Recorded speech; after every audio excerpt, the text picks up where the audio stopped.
Hey, what's up? It's Cute What If. This side. Today we will be seeing what if Deku became Kage the Quirkless Vigilante of Mustafu. Before we move ahead with the FIC, leave a like and subscribe to the channel for future what ifs like this. In a world where quirks defined one's destiny, Bakugo had taken a different path. In this alternate universe, he was known for his kindness, a trait that surprisingly suited the unfolding storyline. Meanwhile, Izuku remained quirkless, facing challenges that would test his resolve and determination. As the story progressed, Bakugo found himself drawn to Izuku's unwavering spirit. Despite the absence of a quirk, Izuku's courage shone brightly, inspiring those around him. The two boys, once rivals, began to forge an unexpected friendship, discovering strength in their differences. Their journey was not without obstacles. They faced formidable opponents who sought to challenge their resolve. In these intense moments, the air crackled with tension and the stakes were high. Bakugo's explosive abilities clashed with the cunning strategies of their adversaries, while Izuku's quick thinking and resourcefulness proved invaluable. Each encounter pushed them to their limits, testing their bond and their individual growth. As they navigated the trials ahead, Bakugo and Izuku learned the importance of trust and teamwork. They discovered that true strength came not only from their abilities but also from their connection to one another. With each challenge they overcame, their friendship deepened, paving the way for a brighter future. In this tale of camaraderie and resilience, the boys would face their fears and rise above the odds, proving that even in a world dominated by quirks, the power of friendship could change everything. Izuku Midoriya was a dead man, but Kage was very much alive. Currently, Kage was hopping around Mustafu, Japan, on his way to the nearby police station, simply because he enjoyed annoying a certain detective. A smile crept onto the vigilante's face as he continued leaping across rooftops. The streets had been surprisingly quiet that night, which meant less work for him, but it made Kage wary. It was almost never quiet at night, and that was what made patrolling so much more fun. There were more villains and criminals out, and it didn't help that the heroes hardly ever came out after dark. Most of them were only heroes for the fame and the money, which meant the moment the cameras stopped filming and the lights went out, they left. Enter Kage, one of Japan's most infamous vigilantes. He had started wandering the streets of Mustafu about 3 years ago, and since then he had stopped countless criminals and villains from committing their misdeeds. The best part was that no one knew who he really was. Almost no one knew what he looked like, and those who had seen him could only describe a flash of black and bright green eyes. Green eyes were not an uncommon trait, so the Mustafu police had not made any headway on the Kage case. But that didn't stop them from being interrupted almost every night by some sort of loud explosion outside the station. The first time this had happened, Tsukachi had panicked, hurrying outside with his gun in hand to try to find the source of the commotion. Instead of finding a person, he discovered a small note sitting on the police station steps. The note wasn't what caused Tsukachi to groan. That was due to the millions of little pieces of glitter scattered across the street. The note was short. "Hey, Mr. Detective Man. Since you seem to have a lot on your hands at the moment, I have taken the liberty of rounding up some local criminals. You will find them unconscious at the addresses listed below. Yours." Since then, similar notes had turned up at the police station almost every night, accompanied by some sort of explosion. This meant the Mustafu Police Department had become quite skilled at cleaning up glitter. A muffled cry broke through Kage's train of thought. He stopped at the edge of a roof, gazing down at the alley below him. A girl was lying on the ground, covered in dirt and bruises, crying as a man walked toward her slowly. Kage silently landed on the ground behind the man, catching the end of his sentence. "Quirkless trash." The man pulled back his hand to strike the girl, but Kage had had enough. He jumped forward and grabbed the larger man's arm, twisting his wrist to the side. The man let out a shout and turned around, trying to pull his arm out of Kage's grip.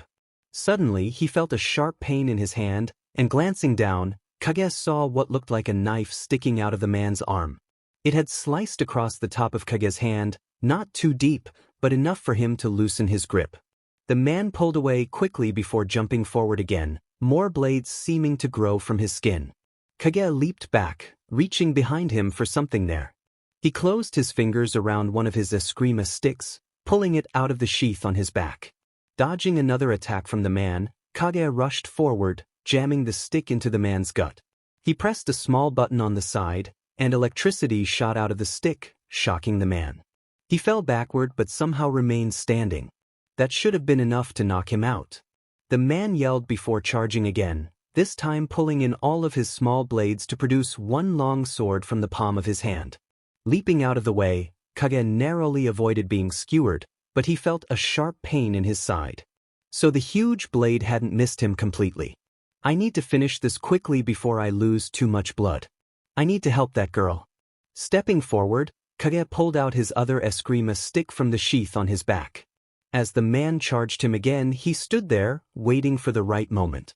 Right before the man would have run him through with his blade, Kage jumped straight up, landing on the man's back and kicking down. The man face-planted into the ground and let out a groan. Before he could try to stand up again, Kage pressed both eskrima sticks into his back and pushed the buttons. The man's body jerked once before lying still. Stepping off him, Kage checked his pulse to ensure he was still alive before turning back to the girl. She was cowering in the corner of the alley, tears running down her dirty face. Cautiously, Kage stepped forward, kneeling on the ground to be at eye level with her. She couldn't have been older than 10, and the bruises covering her body filled him with rage. He had to find her parents. Kage then heard a voice calling to him.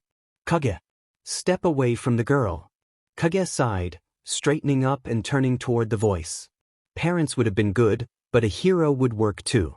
He smiled under his mask, taking a few steps toward the newcomer at the mouth of the alley.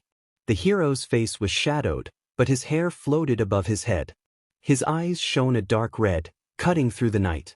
Even though it was dark, Kage knew who he was: black hair, black clothes, a capture scarf, and a perpetually tired expression. Well, hello there, Eraserhead. How are you doing on this fine evening? Eraser just looked at the shorter man with his red glowing eyes. You heard me, Kage. Kage's smile widened, and he took another step forward. Suddenly, the wound in his side chose that moment to burn with pain. He grit his teeth, not wanting Eraser to know that he was hurt, that he was weak.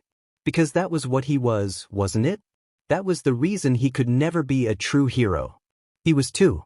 Reaching behind him, Kage sheathed his eskrima sticks and pulled out a grappling hook instead. He noticed Eraser's capture scarf shoot out, but Kage was already soaring through the air, landing on the roof of a nearby building and rolling to his feet. He smiled down at Eraser, who had chosen to check on the girl rather than follow him. Kage called out for Eraser to ensure she got back to her family, expressing his gratitude before turning and running, leaping over alleys and sprinting across rooftops. He could feel his energy waning, the effects of blood loss catching up to him. His vision began to blur, and he realized he might not make it home in time. There was only one other place Kage could go, and he hoped he could reach it before succumbing to his injuries. He turned sharply to the left, heading toward the only other safe place he knew in Mustafu. Kage flinched as he met the gaze of his pink-haired friend, Mei Hatsum. Though she was only 5 feet 2 inches, she seemed to tower over him, her usual bright expression replaced by a scowl. Kage had met Mei by chance during one of his first patrols when he heard a loud bang and saw smoke billowing from an apartment window. When he investigated, he found Mei with her pink hair slightly singed and a wild smile on her face. That encounter had sparked a bond that became essential in Kage's life. Mei had essentially adopted Kage as her little brother, despite them being the same age, and they often spent time together when she wasn't in school. When Kage approached her for better gear, she eagerly agreed to help. She was also the only person who knew his real name and was allowed to see his face. Mei demanded to know what Kage had been doing to get hurt, her concern evident. Kage leaned back on her bed, having just finished stitching up his side. He responded, frustrated, that he wanted to save someone like himself. Mei sighed and plopped into a chair, turning to face her cluttered work desk. Kage knew she aspired to attend UA, and he had no doubt she would succeed. She was brilliant and skilled at creating support gear, having made all of Kage's equipment, from his electric eskrima sticks to his butterfly knives and attachable boot spikes. She had even designed everything to match his vigilante outfit, a dark green hoodie, black cargo pants, a black mask, and his signature red high tops. As Mei tinkered with his mask, Kage approached to see what she was working on. Her desk was a chaotic mix of ideas and blueprints. She was adjusting the voice modifier she had added to his mask. Kage took a seat next to her, carefully organizing his medical supplies in one of Mei's drawers, determined to keep his things neat despite her messiness. Mei casually mentioned that her parents would be away for about 3 weeks, suggesting that if he planned to come through her window injured, he should do it then. Kage blinked at her, suppressing a laugh. Mei's parents were rarely home, off and off on business trips, which left her with plenty of time to tinker and experiment. Kage thanked her for the heads-up, joking that he would inform her if he felt like bleeding out on her floor. Mei muttered something about idiot broccoli boys as she returned to her work, and Kage was fairly certain she wasn't referring to him.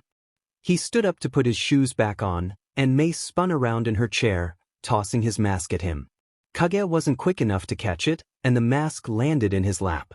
He glared at Mei, but they both burst into laughter. He picked up the mask and put it on, adjusting it to fit with his goggles. After sharing a smile with Mei, he hopped out of her window. The wind rushed past him as he fell, and he deployed his grappling hook, shooting upward just before hitting the ground. As he soared past Mei's window, he waved at her. She smiled and playfully gestured at him before closing her window and returning to her desk.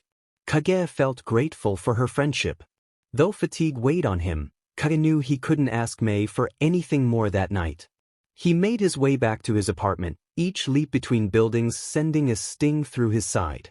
The pain was familiar, a reminder of the countless nights spent patrolling Mustafu and confronting villains. Kage often wondered what his life would have been like had he not chosen the path of a vigilante. He might have lost hope entirely. Suddenly, a painful memory resurfaced, and he cringed at the thought. He disliked recalling that time before, as it was too painful. Yet, sometimes memories would intrude uninvited, burrowing under his skin and making him wish he could erase them. Tsukachi choked on his coffee when Aizawa mentioned running into the vigilante. He glanced at the case file he had been reviewing, which happened to be about Kage. The file contained only a few testimonies from individuals Kage had saved, and none could provide a description beyond mentioning his eyes. Tsukachi turned his attention back to Aizawa, who sat across from him, looking more exhausted than usual. It was evident that he hadn't slept the night before. Tsukachi leaned forward, pushing Kage's case file aside, eager to hear more. Aizawa sighed, explaining that he had heard fighting but arrived too late to see the action. He described a figure in a dark green hoodie and black pants kneeling next to a girl. Despite his attempts to apprehend the vigilante peacefully, the figure had escaped, eluding even Aizawa's capture scarf. When asked about any distinctive features, Aizawa shook his head, noting that the figure wore a black mask and green goggles, with a hood obscuring his hair. He added that the vigilante appeared to be short and possibly used a voice modifier. Their conversation was interrupted by a quiet buzzing, prompting Aizawa to check his phone. Seeing it was Nizu, he frowned and decided to take the call. Tsukachi nodded, gesturing for Aizawa to go ahead. Aizawa stood and left, while Tsukachi jotted down notes from their discussion. Leaning back in his chair, he reflected on the fact that in 3 years he had never seen Kage, but now they had a real sighting from a pro hero. Perhaps Kage was becoming less careful. Aizawa stepped out of the police station and walked toward a favorite cafe. He hadn't heard from Nizu in a while, so he anticipated that the call would be significant. Nizu's voice greeted him, reminding him of the upcoming UA entrance exam. Aizawa sighed, confirming that he remembered. Nizu then mentioned Aizawa's encounter with the vigilante the previous night and expressed a desire to speak with Kage. Aizawa paused, contemplating how Nizu had learned of the encounter. He knew better than to question Nizu's sources. Nizu continued, hoping Aizawa could reach out to Kage for a conversation. Aizawa felt incredulous, questioning the feasibility of tracking down a vigilante who had only been seen once.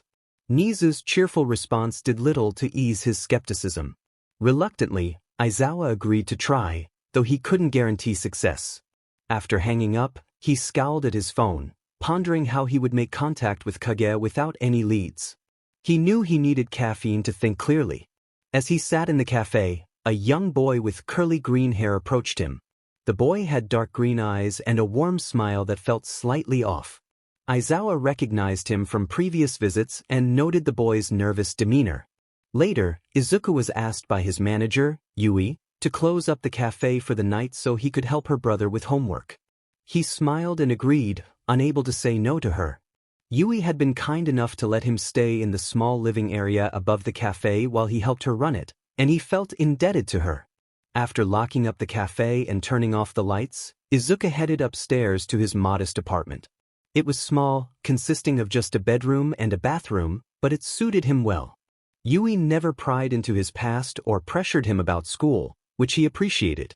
As he approached his closet, he retrieved his vigilante gear, slipping it on with a yawn, readying himself for the night ahead. He really needed a good night's sleep, but tonight was not the night for it. He had work to do. Mei was in a state of excitement, her eyes shining as she turned to Izuku. He pulled back with a frown, finding her smile a bit too manic for his taste.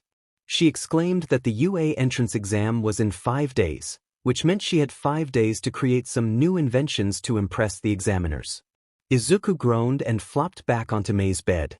He had seen this version of Mei several times before and regretted being present for it each time. However, he couldn't leave her alone in this state. She might accidentally cause a disaster in her apartment complex. Mei jumped out of her chair and ran over to him, playfully hitting him in the face with a pillow. Izuku yelled and jumped to his feet, losing his balance on the soft bed and falling to the floor. He lay there, arms spread out, while Mei laughed at him. She then asked about a hero he had encountered recently, eager to know every detail. Izuku sighed and sat up, reminding her that she needed his help with her inventions. Mei smirked and returned to her desk, spinning in her chair with a mischievous smile. She insisted that hearing his story would be helpful, implying that he wouldn't be much use in the invention process anyway. Izuku leaned back against the bed, pulling his legs up to his chest. She wasn't wrong. He wasn't particularly skilled at building things. He was intelligent, but his strengths lay in strategy rather than technology. He decided it would be easier to share the story. He explained that while he was busy saving a girl, he hadn't noticed Eraserhead, an underground pro hero whose quirk erased others' powers.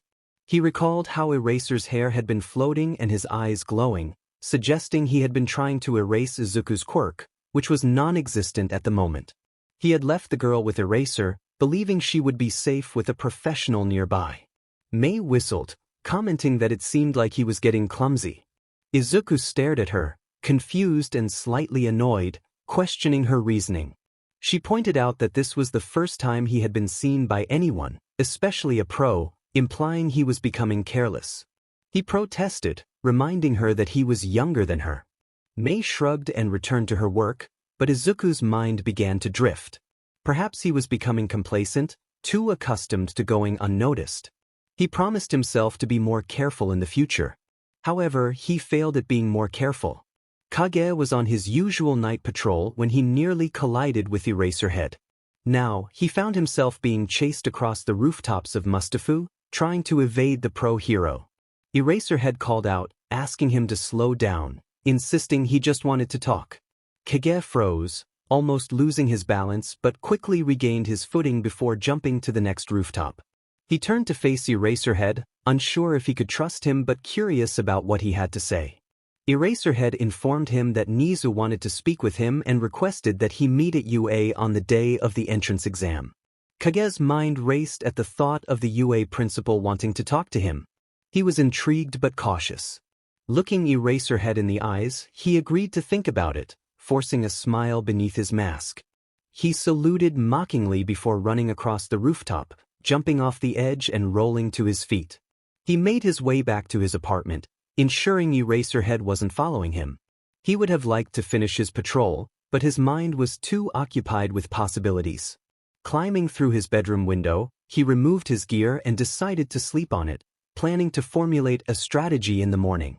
UA loomed large as he approached, its front gate towering over him. Aware of the curious gazes directed at him due to his vigilante attire, he ignored the crowd and quickened his pace toward the main building. Once inside the school, Kage realized he had no idea where Nizu's office was located. Before Kage could panic, he turned a corner and came face to face with Eraserhead. He took a step back, glaring at the hero, who simply sighed and remarked that Kage seemed lost. Kage remained silent, prompting another sigh from Eraserhead as he gestured for Kage to follow. They walked in silence for a few minutes until they reached a large door marked Examiner's Room. As they entered, Kage noticed several other heroes present. Midnight leaned against a wall, chatting with Present Mike, who was seated on a couch next to Snipe. Then, Kage spotted Nizu, who smiled at him and expressed gladness at his arrival. The other teachers turned to look at Kage, their expressions a mix of confusion and curiosity. Nizu seemed to sense their bewilderment and redirected his smile toward them, introducing Kage as the vigilante who had been causing quite a stir for the local police. The teachers exchanged murmurs of confusion, questioning who Kage was and why he was there, but Kage ignored them. He approached Nizu and stood before the principal, raising an eyebrow beneath his goggles, eager for the reason behind his summons. Although Kage would have liked to observe the exams, he felt uncomfortable around Nizu, aware of the principal's keen intellect and his intent to analyze him. Kage realized that Nizu was playing a game, one that involved uncovering his identity. Frowning at the small creature, Kage had no interest in participating, especially if the stakes involved revealing himself. Clearing his throat, he took a seat across from Nizu, maintaining his gaze on the principal, who continued to smile. Nizu explained that he had an offer for Kage. He mentioned that UA's Hero Corps students had been lacking in recent years, which prompted a snort from Kage, muffled by his voice modifier. When Nizu looked at him curiously, Kage smirked and pointed out that lacking was an understatement, recalling how Eraserhead had expelled his entire class the previous year. Nizu nodded, acknowledging Kage's insight but not delving into how he knew this information. Instead, he expressed his desire for Kage to teach. Kage was taken aback by the suggestion. Nizu elaborated that he believed Kage's experience could greatly benefit the first-year students, who often relied too heavily on their quirks in combat. Kage frowned, contemplating the proposal. After a moment, he agreed but laid out a few conditions. Nizu appeared pleased with Kage's quick acceptance and encouraged him to proceed. Kage insisted that his mask must remain on at all times, as he did not wish to reveal his identity. Nizu nodded in agreement. Kage then requested that Nizu refrain from asking personal questions, not wanting the principal to pry into his life. Nizu hesitated but ultimately agreed. Finally, Kage stated that he wanted to continue his nightly patrols, unwilling to abandon the city's safety for teaching. Nizu frowned slightly but did not object, nodding in acknowledgement before turning to the large screen that dominated the front wall of the examiner's room. Suddenly, a loud boom echoed from outside, causing Kage to jump. He turned to the screen and saw smoke rising from one of the exam sites. Moments later, a figure emerged from the smoke, eyes gleaming with a familiar smile that sent a chill down Kage's spine. This was not good. Of all the candidates trying out for UA, it had to be him. Kaken. That was a name Kage hadn't heard in a while. He wondered how the angry blonde was doing. The last time they had seen each other, Bakugo had told him to end his life. Maybe he had improved since then, but Kage doubted it. No one could change that much. Why did it have to be Kaken? Chapter End. Summary. What happens in the past stays in the past. 5 years old. Kaken's quirk was impressive. Bakugo smiled at Izuku, his hands sparking with energy. As the little green-haired boy watched, his friend threw his hands up, sending small explosions into the sky. Izuku clapped, laughing. It was the first time he had seen Bakugo's quirk, and it was already powerful. It made sense that Kaken would have a strong quirk. That was just who he was. Letting his arms fall to his sides, the spiky blonde laughed, his eyes gleaming. And once you get your quirk, we can become heroes together. 6 years old. Inko Midoriya sat in shock for a moment, staring at her child. Her beautiful, smiling child. But Izuku wasn't smiling anymore. He was frowning, his eyebrows creasing in confusion. He couldn't be quirkless. It didn't make sense. The doctor had to be wrong. The next day at school, Bakugo wouldn't talk to him. No one would. They avoided him like he was contagious, because that was how it felt. Quirkless. 11 years old. Izuku had a lot of burns, but luckily they were in places he could cover with a jacket. He didn't want his mom to worry about him. He had already caused her enough grief. Walking home from school was a quiet affair. It had once been filled with jokes, laughter, and bakugo, but now it was lonely. At least it meant he wasn't being harassed or hurt. A scream cut through his thoughts. Izuku looked up and saw a pillar of smoke rising from a house a few blocks away. His house. Izuku started sprinting, running as fast as he could. What had happened? Had it been an accident? A villain? He rounded the corner and was faced with a shocking sight. His whole house was on fire. In front of his house stood a villain and Endeavor. He stood in shock, watching as Endeavor apprehended the villain and took him away, not even attempting to extinguish the flames. Izuku heard sirens in the distance but ignored them, sprinting into the burning house. Where was his mom? The kitchen was filled with smoke. Izuku pulled up his shirt to cover his mouth, coughing. He quickly moved through the house, searching for any sign of his mother. He finally made it to her room. His eyes widened as he saw the green-haired figure lying on the floor, coughing. He rushed forward, but before he could reach her, he heard an echoing creak. Before he could react, part of the ceiling crumbled and collapsed, right on top of his mother. Izuku stood there in horror, watching as a dark pool formed beneath the rubble. A sob escaped his throat, and he collapsed to the floor, tears rolling down his face as smoke filled his lungs. He sat there on the ground as flames raged all around him. He didn't notice the heat or the pain as the fire licked at his skin, leaving marks behind. He didn't notice when a hand gripped his shoulder, lifting him up and carrying him from his burning home. He didn't notice being placed in an ambulance or being rushed to the hospital. He didn't see the bakugos as they came by to see him. He was trapped inside his own mind, replaying the moment he lost his mother over and over. He had been helpless. He hadn't even been able to save one person. He had been too weak. Izuku was released from the hospital a week later, his arms and back covered in burns. His voice would forever be slightly scratchy from the smoke he had inhaled, but the doctors told him it could have been much worse. That was the last day anyone had seen Izuku Midoriya. 9 months later, reports began to surface about a mysterious figure leaping through the city, taking down criminals and villains alike. No one knew who he was or what he looked like. The police started referring to him as Kage after he left a note and a glitter bomb at the scene of one of his escapades. From that moment on, Kage became a familiar presence in Mustafu. Occasionally, someone would catch a glimpse of a shadowy figure outside their window, but when they looked closer, nothing would be there. Kage remembered Bakugo. But did Bakugo remember Izuku? Did he recall the little green-haired boy whose eyes had sparkled like the sun? The freckled boy he had bullied for so many years? The boy he had once cruelly told to end his own life? No, of course not. Izuku had been such a minor part of Bakugo's life that there was no reason for him to think about him. There was no reason he would glance twice at every teenager with green hair he passed, wondering if it was his long-lost friend. No reason he would feel a pang of guilt every time he used his explosions, recalling the pain he had caused. There was no reason Kaken would remember his Deku. Finally, the exams came to an end. Kage was not surprised to see Bakugo score in the top 3, but it did make him uneasy. There would be no avoiding Bakugo now, especially with Kage helping to teach the Hero Corps students. But it wasn't like Kaken would recognize him. Nothing could possibly go wrong. Kage pulled the phone away from his ear, grimacing. He had delayed telling Mei about his new job, knowing she would react this way. Once she paused her shouting, he returned the phone to his ear with a sigh. He explained that he would be helping train the Hero Corps students this year, reminding her that he had already mentioned it multiple times. He added that she didn't need to destroy his eardrums.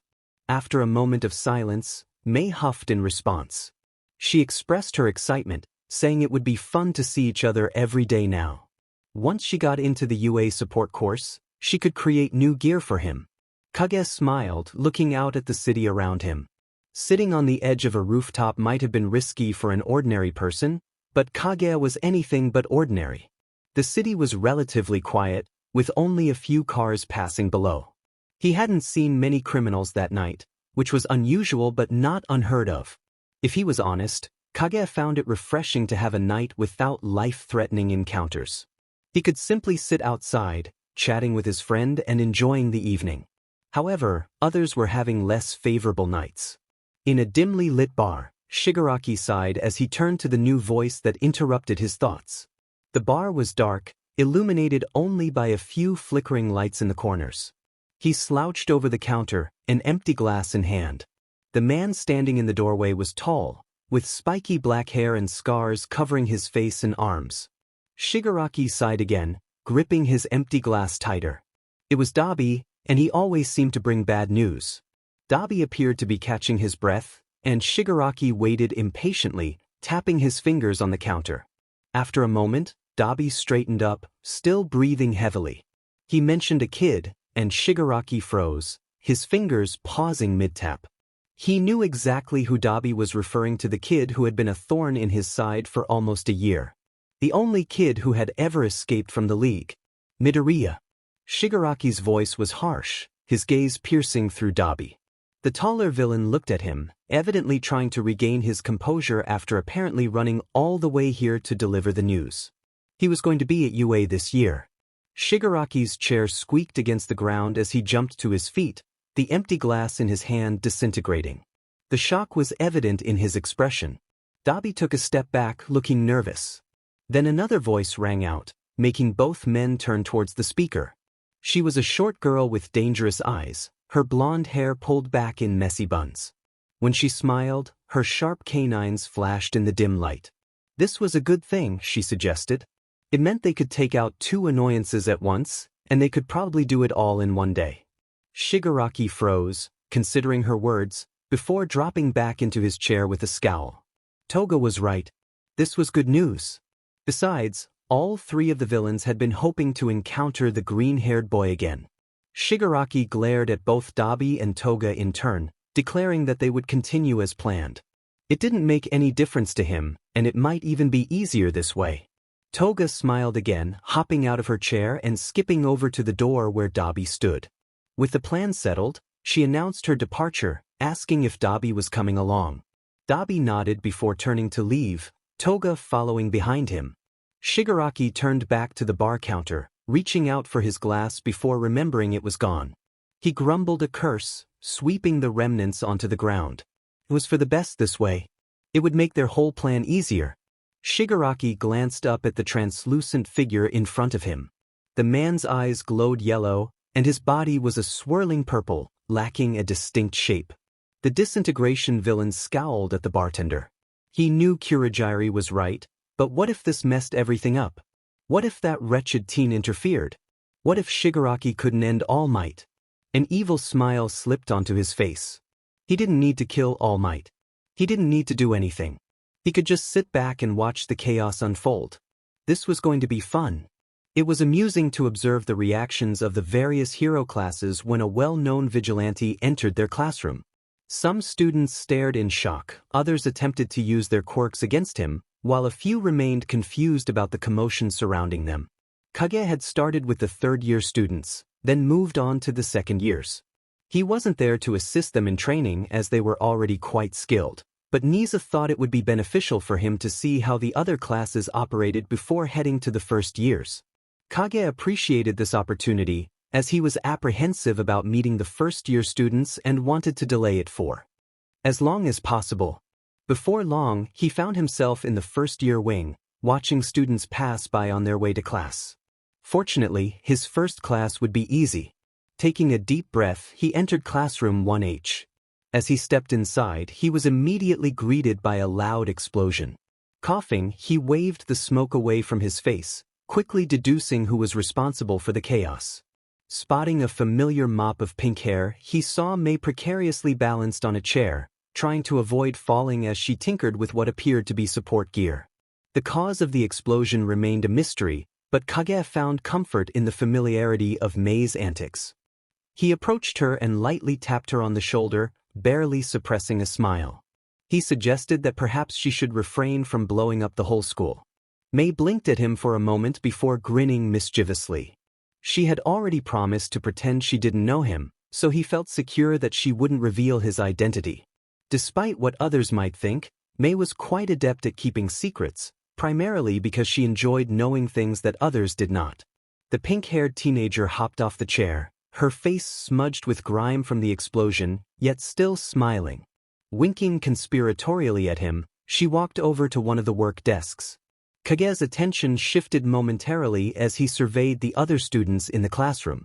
None stood out to him, but a frown creased his face as he noticed someone was missing. Where was? The classroom door suddenly burst open, revealing a short man in the doorway. He appeared ordinary enough, except for the large excavator claw on his head. Kage's frown faded. This was Power Loader. The excavation hero entered the classroom, smiling at the students. When his gaze landed on Kage, his smile widened. He approached the vigilante and extended his hand. After a moment of confusion, Kage shook it lightly. Power Loader's voice was cheerful as he welcomed Kage and expressed hope that he didn't mind visiting his class. Kage smiled beneath his mask, assuring him it was a welcome break from the hero course. Out of the corner of his eye, he noticed Mei smirking, both of them aware that Kage was not looking forward to the first-year hero course students. Power Loader released Kage's hand and turned to face the class. Since it was only the 5th day of classes, he announced that they could have a free work PRD. Students could work on projects of their interest, as long as they weren't too loud or dangerous. The hero shot a pointed look at Mei, who showed no signs of shame. Once the students began working, Power Loader turned back to Kage, suggesting he could walk around and observe. Kage nodded and started to move around the classroom. He watched as 2 students played with a small robot, making it fly around the room while shooting lasers at a girl in the corner. The girl retaliated by blasting acid at the robot from a cannon attached to her wrist. Kage smiled as the 3 began yelling, tossing things back and forth. Then he heard a voice behind him. Mei asked if he was excited to see Class 1. Groaning inwardly, Kage turned to face her.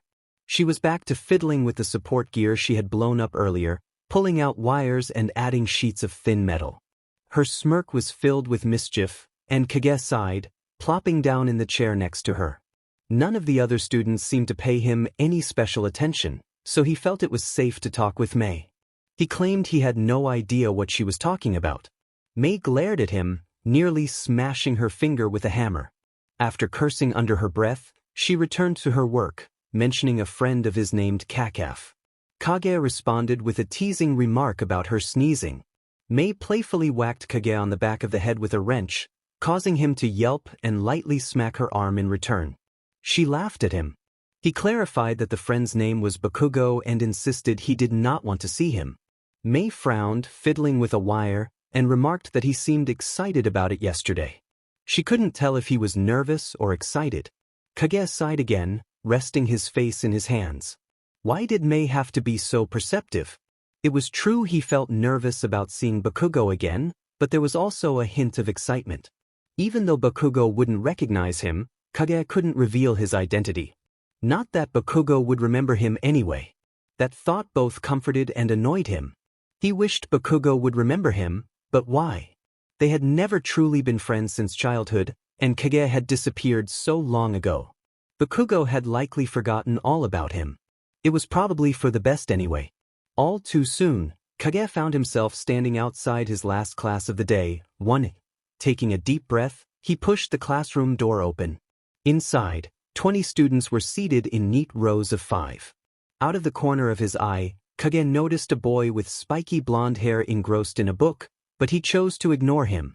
At the front of the classroom stood Eraserhead, who nodded in Kage's direction before addressing the class. Eraser informed the students that Kage would be assisting them in non-quirk combat training.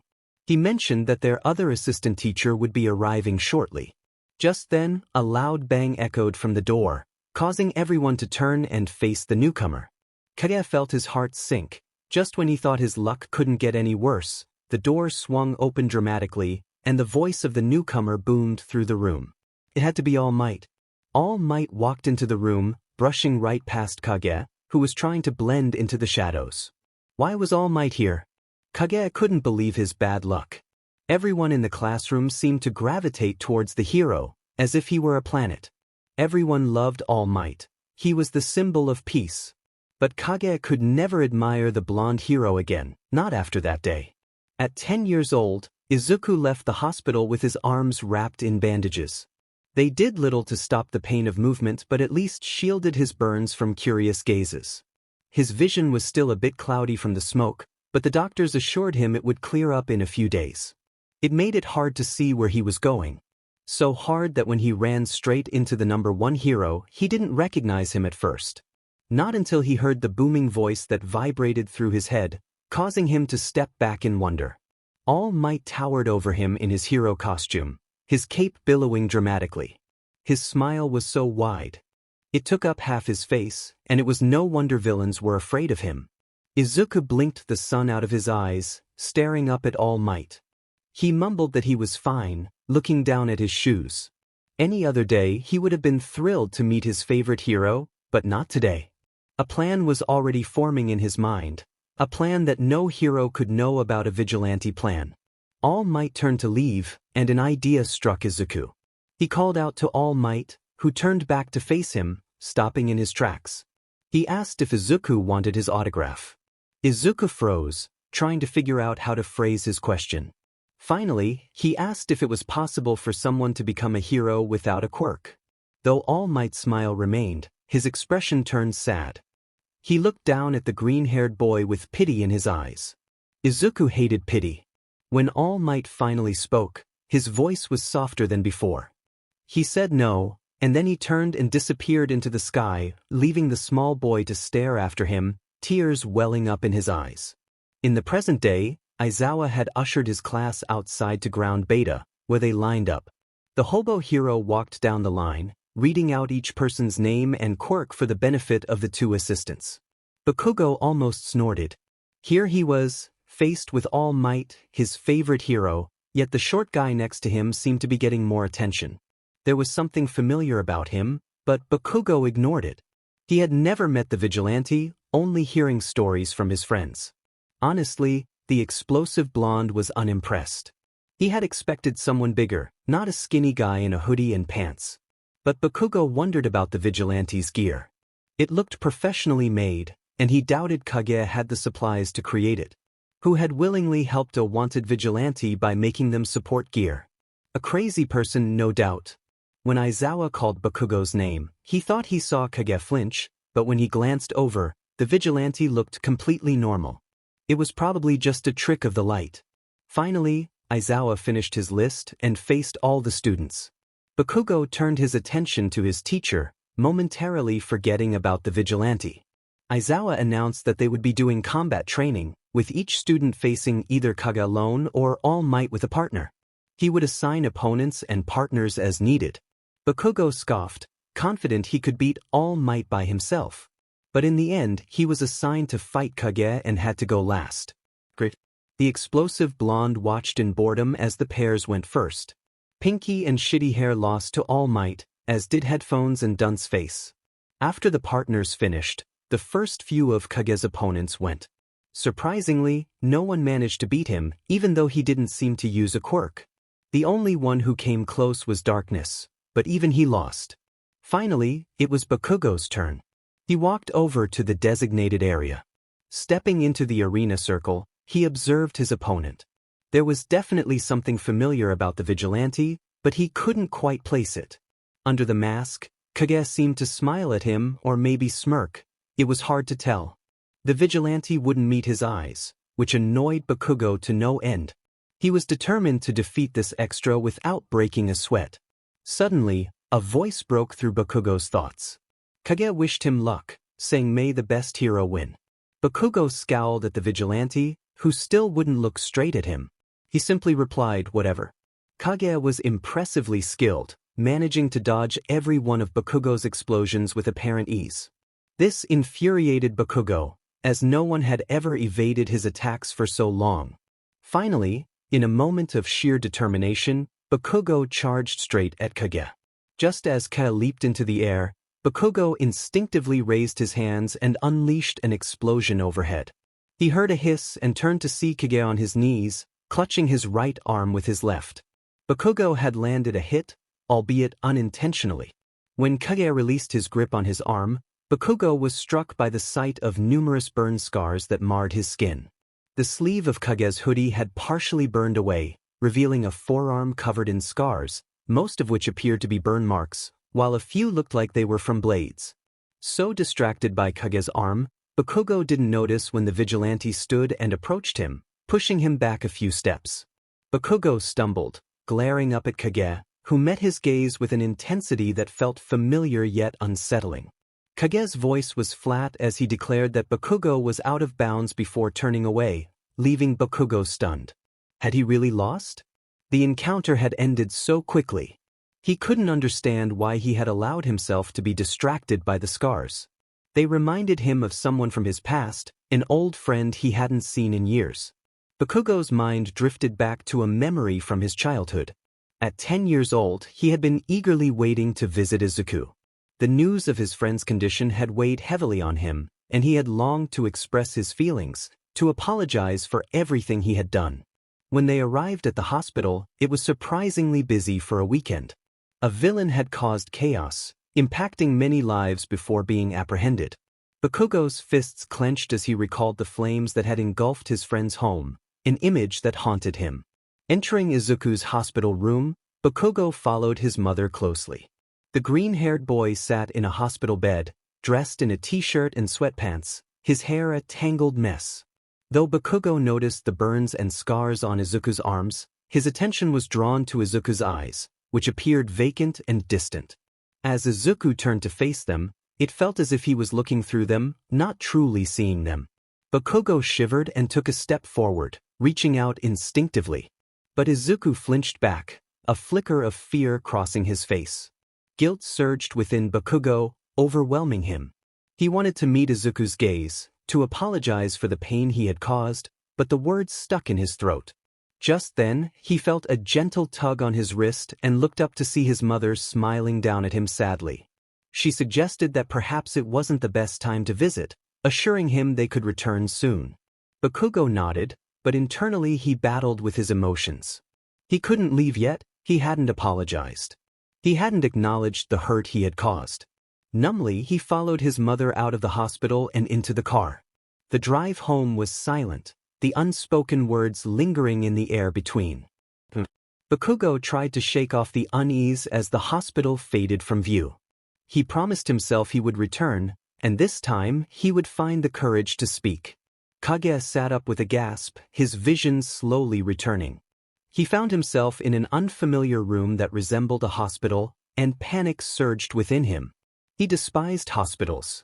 The vigilante attempted to stand, but his body trembled uncontrollably. His clothes were drenched in sweat, and he shivered from the chill. In the back of his mind, he recognized the signs of a panic attack, and that realization only heightened his distress. He pressed his back against the wall, trying to steady his breathing. Distantly, he heard the door to the room open, followed by hurried footsteps approaching him. He struggled to catch his breath. In a moment of desperation, Kage tore off his mask, gasping for air. He had lost his goggles, leaving his face exposed to the newcomer. At that moment, he felt a hand on his shoulder and looked up to see Eraser, Aizawa, kneeling beside him, concern etched on his face. His voice cut through the chaos in Kage's mind, bringing a sense of calm. It was okay, he was safe. He just needed to breathe. Kage let out a shaky laugh, attempting to control his breathing. After a few moments, his heart rate steadied, and he slid down to the floor, numbly clutching the mask in his hand. Aizawa noticed for the first time that Kage's face was bare, his hood pushed back to reveal a mess of green curls. That probably wasn't ideal. In another part of the building, Bakugo sighed, resting his head on the table in front of him. His friends had been discussing Kage for nearly 30 minutes in the common room, and now they seemed to be seeking his input. He turned his head slightly to glance at Shitty Hair and Pinky, who were looking at him expectantly. He scowled in response. Why should he waste his time trying to figure out some random person's quirk? It didn't matter. Shitty Hair frowned, while Pinky rolled her eyes and turned to mind FK and Dunt's face, who were sitting on the couch. The purple-haired boy appeared to be asleep, his head resting on Dunt's face's shoulder. The electrical boy smirked at Bakugo before returning his attention to the others.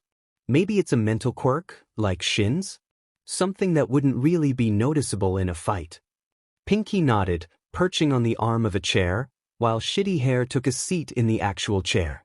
The redhead seemed lost in thought before finally speaking, prompting the others to look at him. What if he doesn't have a quirk? The alien-looking girl frowned, considering the idea before shaking her head. Do you really think someone without a quirk could be that skilled? Yes. Bakugo hadn't meant to speak out loud, but the words slipped from his lips. He scowled as his friends turned to him, their expressions ranging from confused to curious. Pinky leaned closer, resting her head on her elbows on the table, a mischievous smile on her face. And how would you know, Baku bitch? Do you have any close friends who are quirkless? Dunt's face snorted. Baku bro? Friends? That's something I'd like to see. Bakugo shot him a glare before turning back to Pinky, still scowling. No. Then, under his breath, he muttered, not anymore. Pinky frowned but chose not to press the topic further, turning back to the others. Well, I think he must have some kind of agility quirk. Otherwise, how was he able to outmaneuver everyone so effortlessly? She jumped onto the couch next to Dunt's face, causing him to jolt awake. With her hands on her hips, she declared, whatever his quirk is, I vow to figure it out. Of course, her bold statement quickly turned into a bet. $20 you can't figure it out by the end of the year. Pinky smirked, shaking hands with the electrical boy, while the insomniac next to him shook his head in disbelief. Bakugo shared that feeling of weary defeat. Kaminari never won bets. As the four of them began to argue, Bakugo tuned them out, returning to his homework with a groan. No matter how hard he tried, he couldn't shake the thought of Kage from his mind. What if he really was quirkless? It wasn't too far-fetched, it would explain why he relied so heavily on support gear. Bakugo pushed the thoughts aside, focusing on his math. When Pinky figured out Kage's quirk, she would undoubtedly share it with him and everyone else. He doubted it would take her long to uncover the truth. 3 weeks, he thought. Meanwhile, Aizawa frowned down at the vigilante beside him. It was difficult to see Kage as just that Kage after witnessing his panic. The green-haired boy had looked so distressed when he realized his mask was gone, and Aizawa felt a pang of sympathy. He wanted to treat Kage like one of his students, but something told him the vigilante wouldn't appreciate it. Still, since Kage was the same age as his students, it seemed only right for him to live in the dorms with them. The large dorm building loomed ahead, a sign reading Class 1A prominently displayed. Kage gulped, looking up at the structure with trepidation. Aizawa sensed the rising panic within him but couldn't quite understand why. Don't worry. You won't have to take your mask off if you don't want to. They will still think you're an adult. Numbly, Kage nodded, giving himself a small shake before stepping into the dorm building.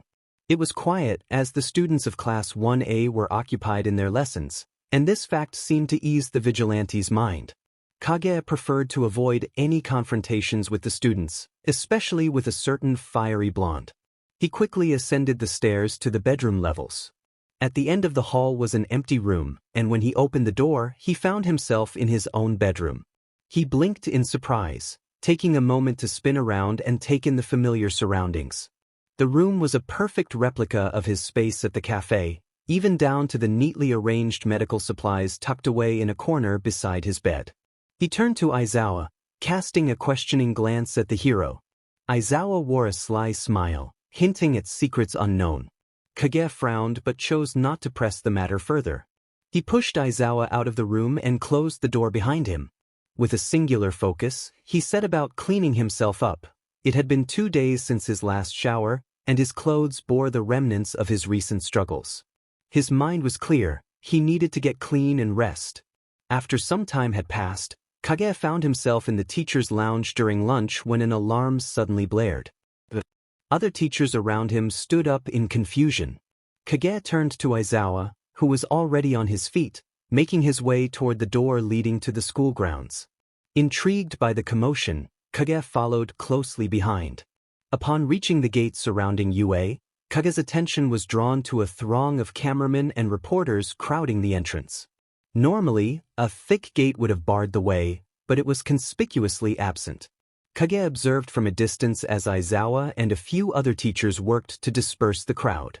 Then he noticed the ash scattered on the ground. Kneeling down for a closer look, his eyes widened in realization. There was only one person he knew who possessed the power to reduce the entire gate to dust. Kage stood up, scanning the surrounding city for any signs of what might have caused this chaos. His chance never came. A few days later, Bakugo's mother received a call from the hospital. Izuku had been released and was seen heading in the direction of their house. Mitsuki waited by the door, a smile on her face, with Bakugo sitting next to her. They waited for hours. Izuku never arrived. No one had seen him since. Damn it. Kage pressed a hand to his side, where the stitches stretched over tender skin. He should have been more careful during their training, but he had fallen back into his usual pattern, defeating each of his opponents. But at what cost? Eraserhead seemed to notice his discomfort and asked if he was all right, but the vigilante waved him off. The last thing he needed was to be stuck in the hospital again for something as trivial as torn stitches. The class continued as usual, with Kage observing from the side. All might had disappeared, and Eraser had paired all the students up for sparring. The vigilante couldn't help but watch Bakugo, who was sparring with a redhead that Kage remembered as Kirishima. The angry blonde seemed to be calling him a silly nickname. Kage snorted to himself. That was a very Kaken thing to do. Eraser kept giving him odd looks for the rest of the day, and when class finally ended and the students were dismissed, the teacher approached Kage slowly. He suggested that Kage should see Recovery Girl, noting that he was in pain. Kage frowned at him. He was definitely not going to see Recovery Girl. He insisted he was perfectly fine and didn't need a doctor. When he tried to stand up, he felt a few stitches in his side rib. He stumbled and Eraser caught him. Kage pressed a hand to his side, already feeling blood staining the fabric of his hoodie. Why today of all days? He attempted to wave the hero off, but his head was already spinning. He felt Eraser pick him up, and then he was in the air, being carried toward the main building of UA. Of course, this meant it was the perfect time for him to lose consciousness. Izuku was struggling. Fire coursed up his arms, engulfing his entire body. He couldn't breathe. The room around him was dark, but right in front of him was a pool of dark liquid. A figure rose from the pool, covered from head to toe in blood. The only thing Izuku could make out were her bright green eyes, shining far too brightly and filling him with dread. Then the figure spoke, accusing him of failing to save her, of being weak. The blood around the figure's feet began to boil, rising up and swallowing the room. It rolled over Izuku, filling his mouth with a metallic taste. He tried to breathe, but the liquid filled his lungs, and he choked, struggling against the overwhelming tide. He was drowning, and it was all his fault. A purple portal closed around the figure of a man who was staring right at him. Kage began to shake, unable to pull his eyes away as the portal vanished. He felt a hand on his shoulder and looked up to see Aizawa frowning down at him, concerned. The vigilante quickly masked his expression, frowning back at the hero. Aizawa opened his mouth to say something, but Kage cut him off, insisting he was fine. His voice was clipped, and his expression unreadable as he turned away, heading back to the dorms. He needed to plan a visit with someone, and soon. I would say it's good to see you, Aizu, but I would be lying. Izuku snorted, sitting back in his chair. The man in front of him had dark hair that fell into his face and slightly translucent skin, making his skull almost visible. You know why I'm here? Jack nodded, pulling a fortune cookie from his pocket. Izuku groaned. He was tired of Jack passing on information through riddles. The green-haired boy reached out, grabbing the fortune cookie before standing up and heading toward the restaurant's door. Jack's voice stopped him in his tracks. For what it's worth, none of us knew about the UA incident. Shigaraki didn't share that plan with us. Izuku nodded, not bothering to look back at Jack. He stepped outside, pulled the fortune cookie from his pocket, cracked it open, and retrieved the small piece of paper inside. There was only one line written on it. Is it irony or destiny that the day heroes rescue someone is the same day they themselves need rescuing? Izuku frowned as he read and reread the words. This riddle was even less helpful than usual. He shoved the crumpled fortune cookie back into his pocket, letting the broken shell fall to the ground.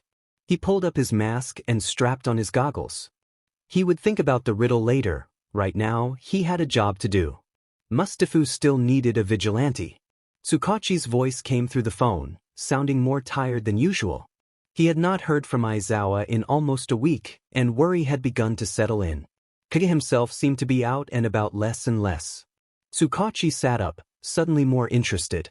He asked what the news was regarding the vigilante problem. After a brief pause, Aizawa revealed that he knew who the vigilante was. Izuku, can you please take care of the cafe for a little while? I need to pick up Kei from school, Yui requested.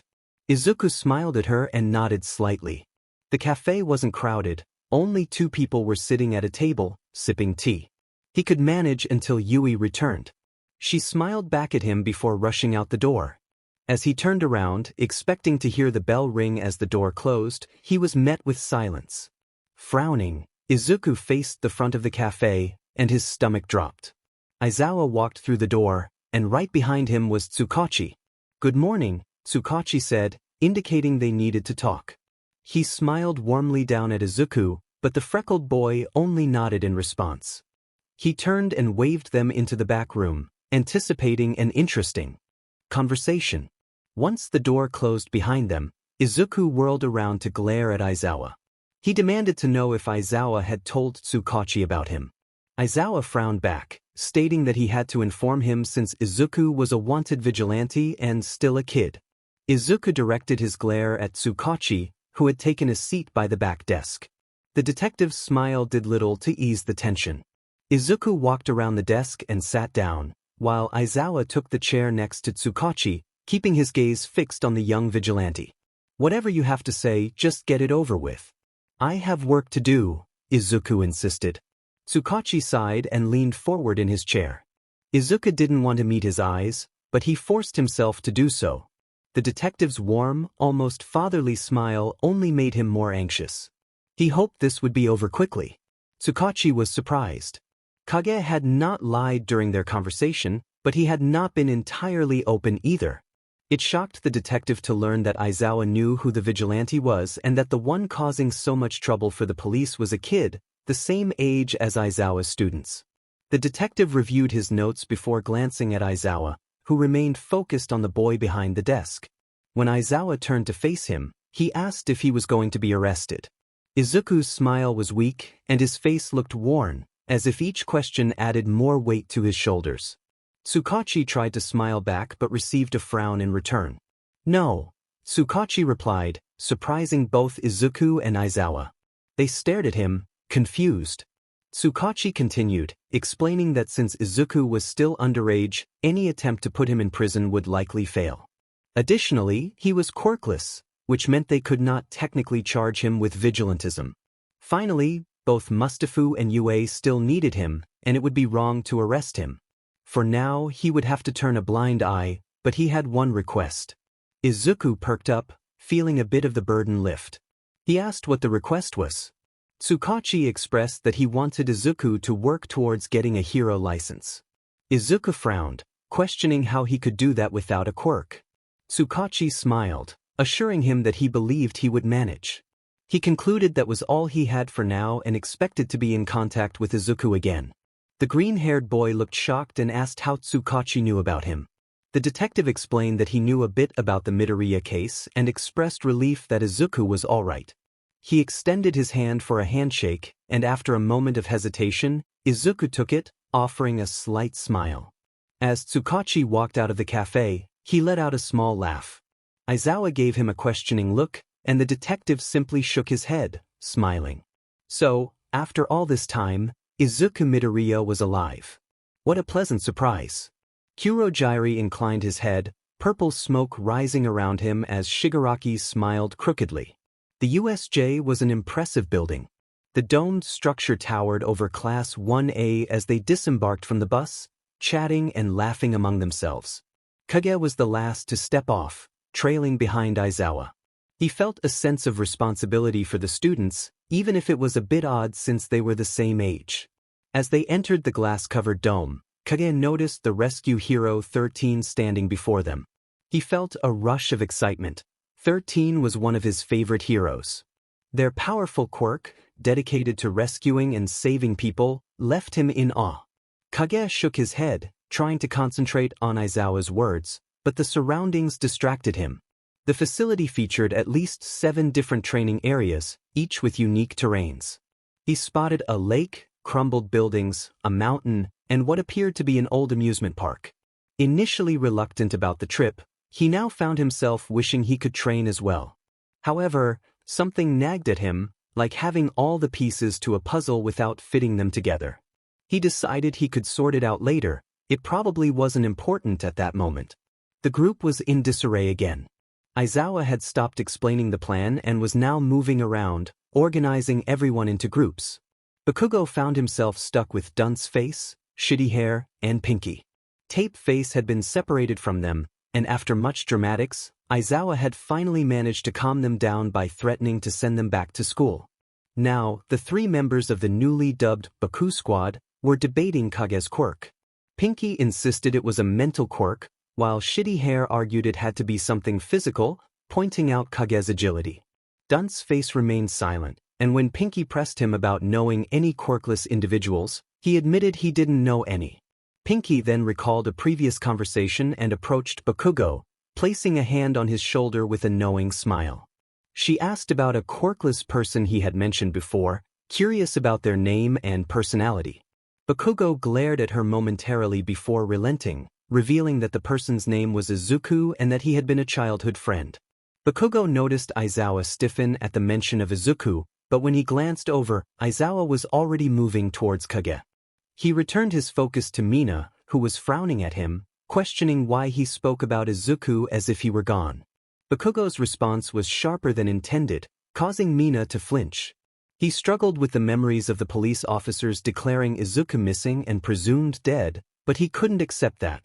He clarified that Izuku had left about 3 years ago, omitting the details of his disappearance to avoid further questions. Mina seemed to understand she had crossed a line and walked back to the others. Kage flinched when Aizawa confronted him about knowing Bakugo.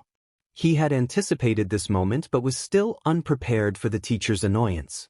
Kage explained that he had known Bakugo when they were younger and that he likely didn't remember him after 3 years. Aizawa sighed, indicating he wanted the full story later.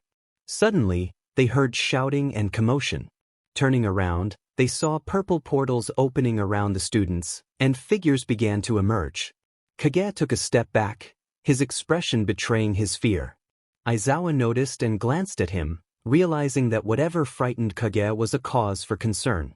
A man in a black sweatshirt and pants stepped forward, appearing normal at first with his pale skin and light blue hair.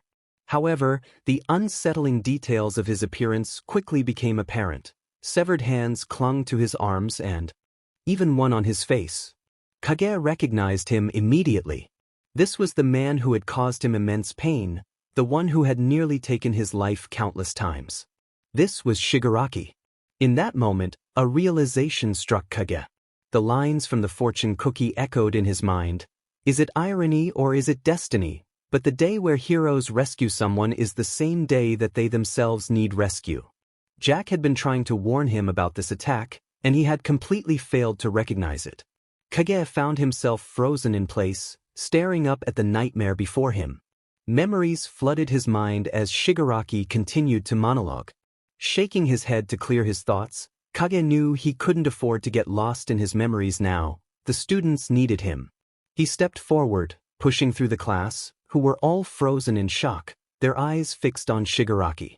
Reaching the front of the group, he positioned himself like a shield between them and the villains, glaring fiercely at the blue-haired man. Shigaraki paused mid-sentence, glancing down at Kage. The hand covering his mouth couldn't hide the sneer that Kage sensed. Perhaps this hadn't been the best idea.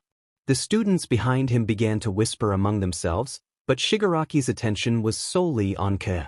Kage felt a jolt at the nickname Shigaraki used.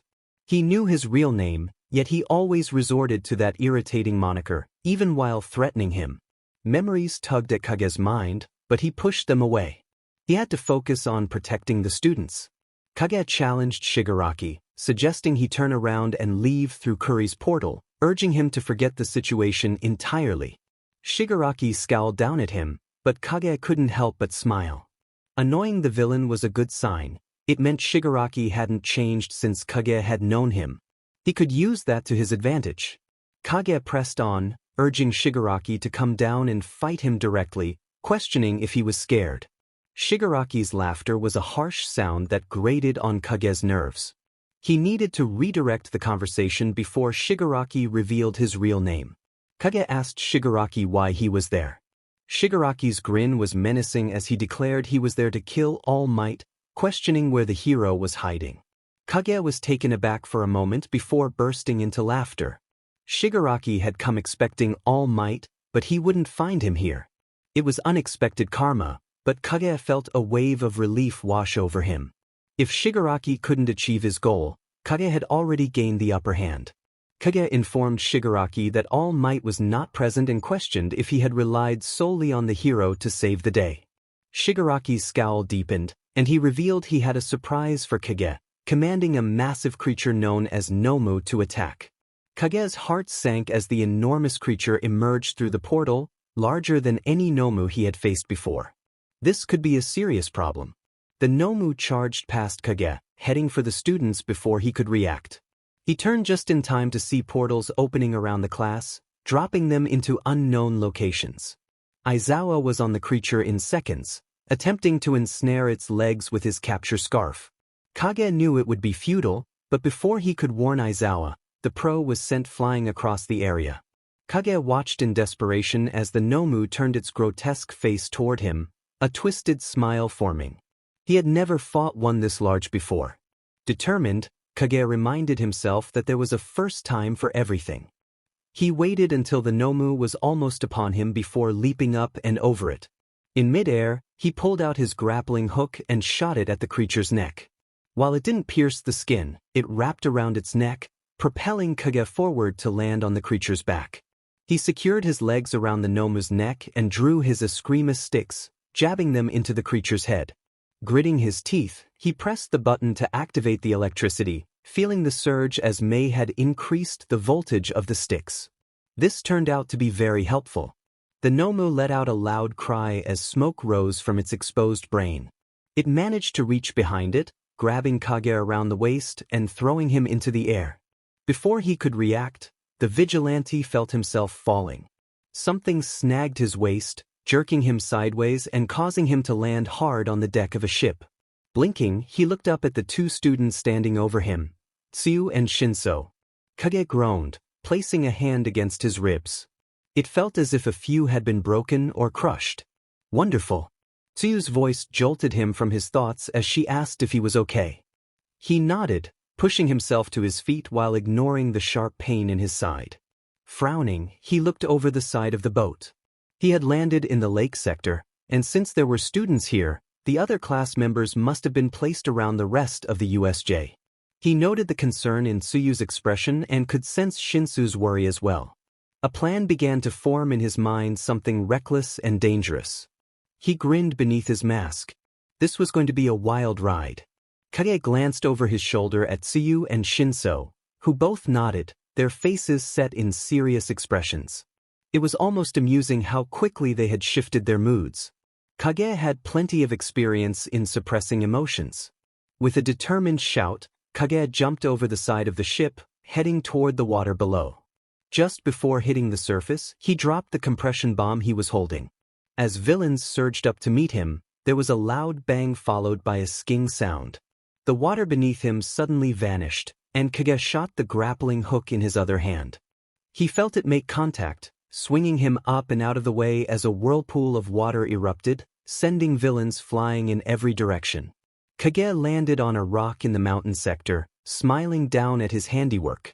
He would have to remember to thank Mei later for the new gadgets. A few moments later, Tsuyu and Shinso landed on the rock beside him, breathing heavily.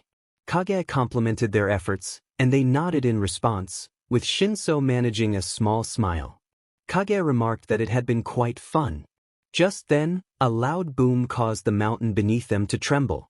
Glancing uphill, Kage saw large rocks rolling down toward them. A few students were above the rocks, which was a good sign. Quickly, he turned to face the two with him, asking Tsuyu if she could carry Shinso up to the others like she had gotten off the boat. Tsuyu nodded, while Shinso scowled, expressing his dislike for being carried by a tongue. Kage insisted they move quickly. He ran and jumped off the side of the cliff, leaving the two hero students to reconnect with their classmates. As he sailed toward the center of the USJ, Kage shot his grappling hook toward the ceiling, slowing his descent and allowing him to survey the scene. What he saw was concerning.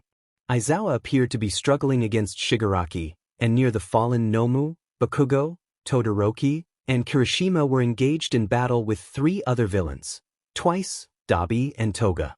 Just his luck. Kage landed on top of Toga, finding it amusing for a brief moment before she attempted to stab him.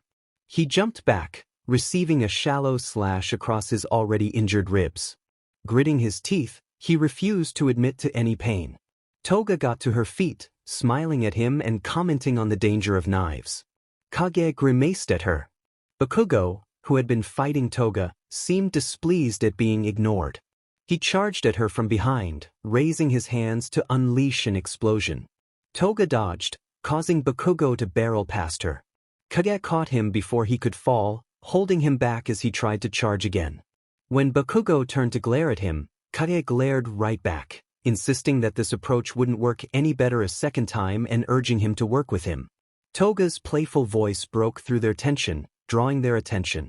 She still clutched the knife she had used on Kage, a sinister smile on her face as blood dripped from the blade. Bakugo appeared unfazed by Toga's words, but as soon as she finished speaking, Kage launched himself at her, knocking her to the ground. Her head struck a rock, and she fell limp. Kage stood up, breathing heavily, and surveyed the chaos around him. Most of the villains had vanished, including Twice. Kirishima and Todoroki were engaged in battle with Dabi, successfully pushing him back toward the still open portals. But Aizawa. Kage witnessed the moment Aizawa blinked, and Shigaraki made his move. Aizawa's arm began to deteriorate, and as the hero fell to the ground with a cry, Kage surged forward, swinging his arm toward Shigaraki's head. Shigaraki ducked just in time, causing Kage to spin around before facing him again. Kage thought to himself that Shigaraki's comment was unkind. He then swung his Eskrima stick at Shigaraki once more, but the villain caught it effortlessly. Kage watched in horror as the stick began to disintegrate, crumbling into ash on the ground. He attempted to pull his arm back, but Shigaraki had already seized his wrist. Pain shot through Kage's arm as the blue-haired villain grinned. Shigaraki taunted him, stating there was no escape this time, reminding him that All Might was not there to save him. Suddenly, a loud boom echoed throughout the USJ. A cloud of smoke billowed from the doorway, and through the dust strode All Might, declaring his presence. Through the pain in his arm, Kage smirked at Shigaraki, who looked both angry and confused. Kage thought to himself that it seemed All Might had indeed come to save him.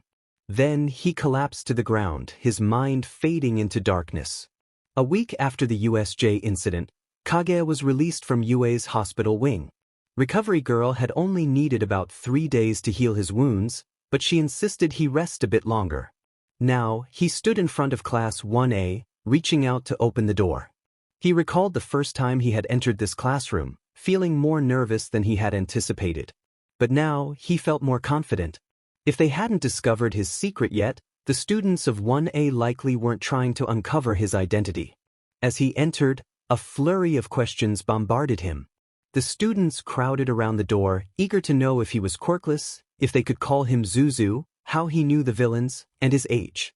Kage stepped back, overwhelmed by the onslaught of inquiries. The only one absent was Bakugo, who seemed to be ignoring the situation entirely, sitting at his desk with his feet propped up. A tired but firm voice interrupted the chaos. Aizawa stood behind Kage, his head and arms wrapped in bandages, but dressed in his usual attire. Kage stepped aside, allowing the teacher to walk into the classroom. The students seemed surprised to see their teacher back so soon. Aizawa took his place at the front of the room, sitting at his desk. His tired eyes, the only visible part of his face, reflected his usual annoyance. He commanded the class to settle down and be quiet, stating they had something important to discuss regarding the upcoming sports festival. This announcement sparked a wave of excitement among the students, causing them to jump up and chatter loudly. Aizawa sighed, resting his head on his desk, and moments later he began to snore. Kage stared at him in confusion for a moment before turning back to the class, realizing he was now in charge of teaching.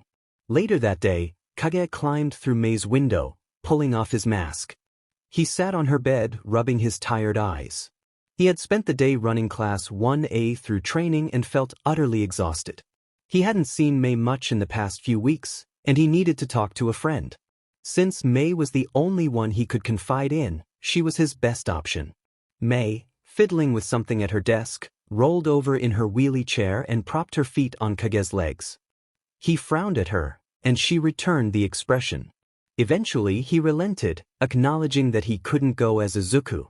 Mei insisted he should, explaining that it would look strange otherwise.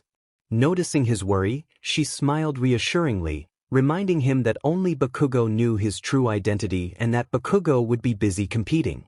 She encouraged him to make new friends at the festival, so he wouldn't have to sneak through her window for companionship. Kage sighed, realizing he had no choice but to attend the sports festival. He hoped everything would go smoothly as it usually did for him. Suk had not been allowed to participate in the USJ attack, which left him feeling anxious. If the League of Villains no longer trusted him, he wouldn't be able to pass information to Kage, or worse, he could face dire consequences. Dabi sneered at him, which Suk found particularly irritating. The other League members seemed to think they were superior to him, simply because their quirks had proven useful in the past. Suk smiled to himself, knowing that his quirk was quite valuable as well. As if sensing his thoughts, Jack appeared from down the hall. He nodded at Dabi, who scowled before walking away. Suk wondered about the Todoroki family's persistent bad attitudes. He turned to face Jack, who looked weary, as ghosts often did. Jack mentioned that Thresh had just returned with dinner and asked if Suk wanted to eat. Suk nodded, smiling as Jack extended a hand to help him up. When their skin touched, a peculiar tingling sensation spread through Suk's arm and into his head. It was an annoying feeling that accompanied any skin-to-skin contact with his skeleton friends. Since Jack and Thresh were different parts of Suk's brain that had become their own entities, they shared a unique connection. The pair walked down the hall and entered a small kitchen behind the main room of the bar that the League of Villains used as a hideout.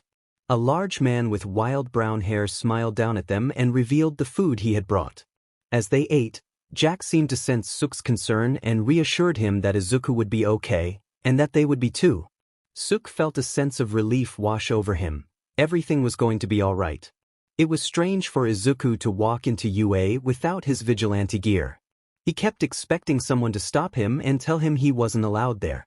But gradually he realized that no one recognized him. No one knew he was supposed to be dead except for Kaken. That was why Izuku had brought his vigilante mask. Mei had insisted he would be fine, but the green-haired boy preferred to be safe. His voice-changing mask was now tucked securely in the pocket of his hoodie. The crowd made him uneasy. He anticipated someone would see him and alert the school, but no one paid him any attention except for Mei. She came rushing out of the stadium, a wide smile on her face. People hurried to get out of her way as she made a beeline for Izuku, jumping at him and hugging him with a laugh. He gasped in surprise as she stepped back, looking even more energetic than usual. Izuku grinned at her. Her exuberance often drained him, but he found himself needing it at that moment. Mei expressed her excitement about his arrival, declaring that it was going to be fun. Izuku nodded as she grabbed his arm and pulled him toward the entrance. Outside, a few heroes mingled, appearing as if they were supposed to be on patrol but looking rather bored. Izuku recognized Empty Lady and Kamui Woods among them. He felt torn between wanting to run away and wanting to ask for their autographs, but Mei's enthusiasm propelled him through the entrance into the stadium. Blood. Toga had a blood quirk, and Kage felt a rush of panic. He realized he had made a grave mistake by allowing Toga access to his blood. She could expose him, and it seemed she would relish the opportunity.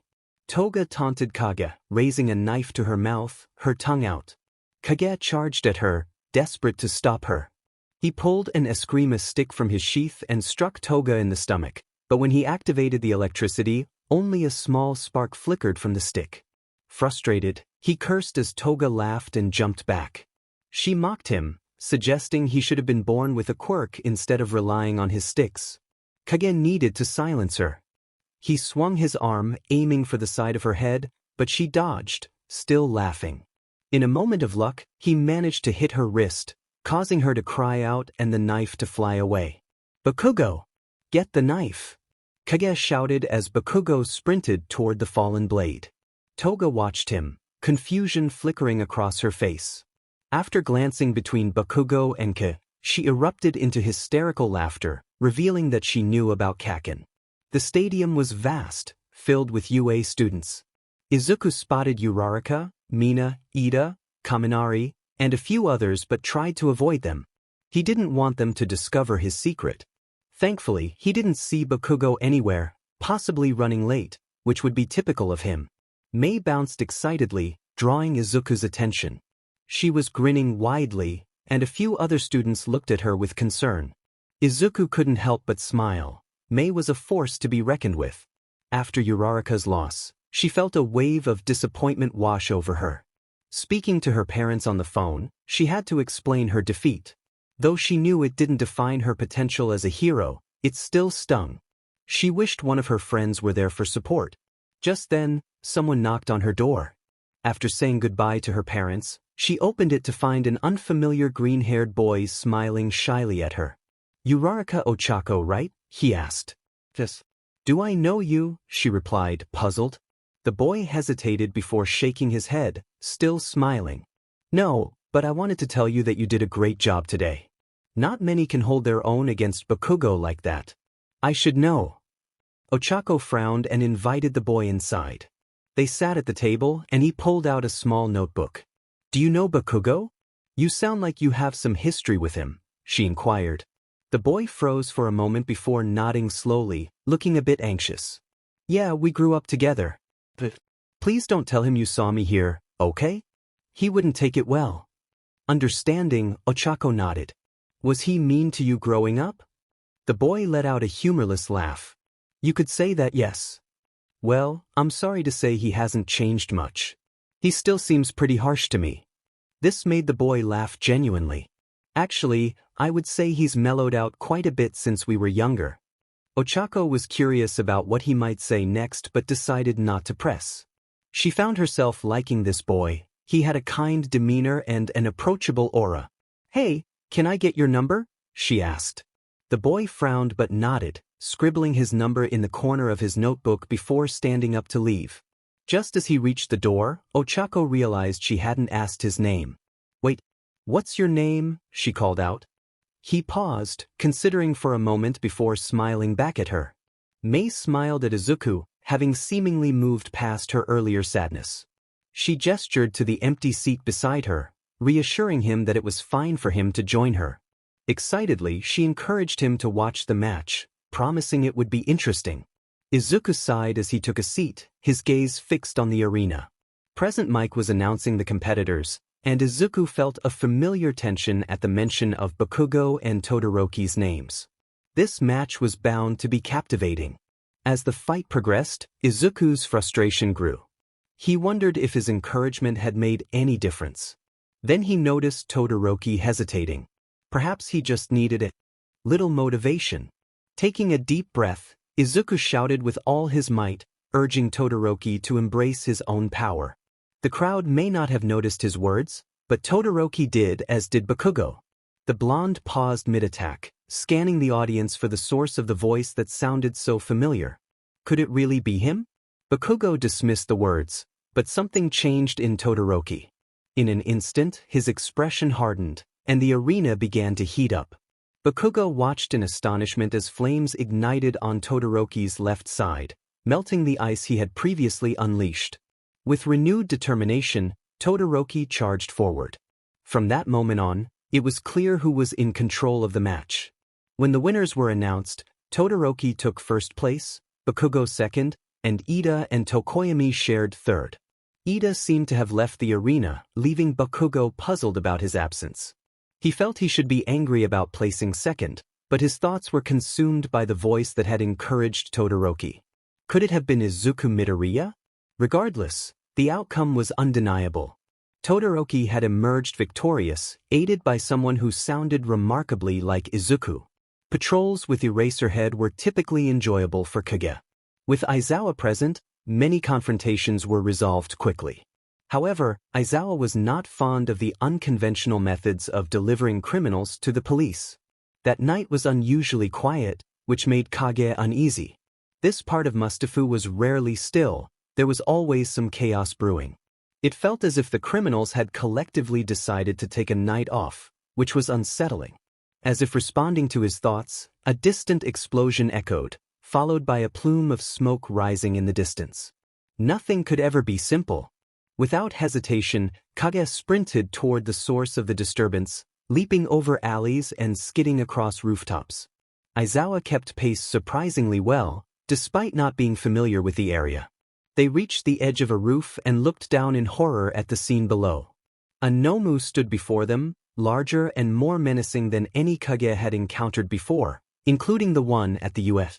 Suddenly, another explosion sounded, followed by more smoke rising from different parts of the city. Kage felt fear creep into his voice as he wondered how many there could be. He steeled himself, knowing he couldn't falter now. Aizawa cursed under his breath, and Kage recalled something from class a few days prior. The students from Class 1A were out on internships.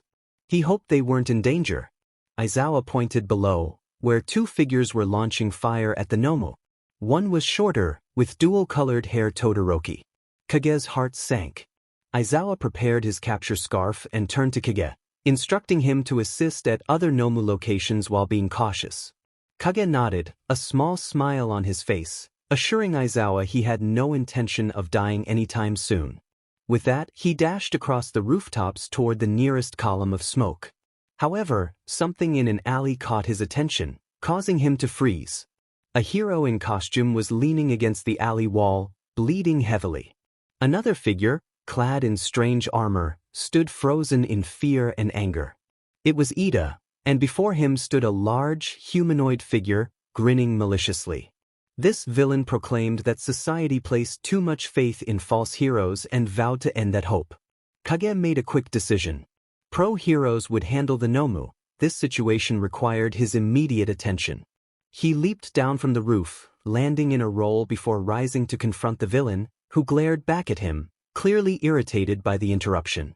Kage remarked that monologuing was a waste of breath, and the villain tightened his grip on the knife, declaring that his business was not with Kage but with purging false heroes.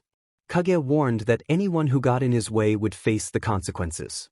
He laughed, though his nerves were on edge, reminding Stain that he had promised someone he wouldn't die that night and didn't want to break his word. Stain, clearly annoyed, charged at Kage, swinging his knife down toward him. Kage ducked and jabbed his Eskrima stick into Stain's side, activating it. Electricity arced across Stain's body, causing him to JRK forward with a grunt. However, to Kage's dismay, Stain remained conscious and furious. Stain pulled a sword from his back and advanced on Kage.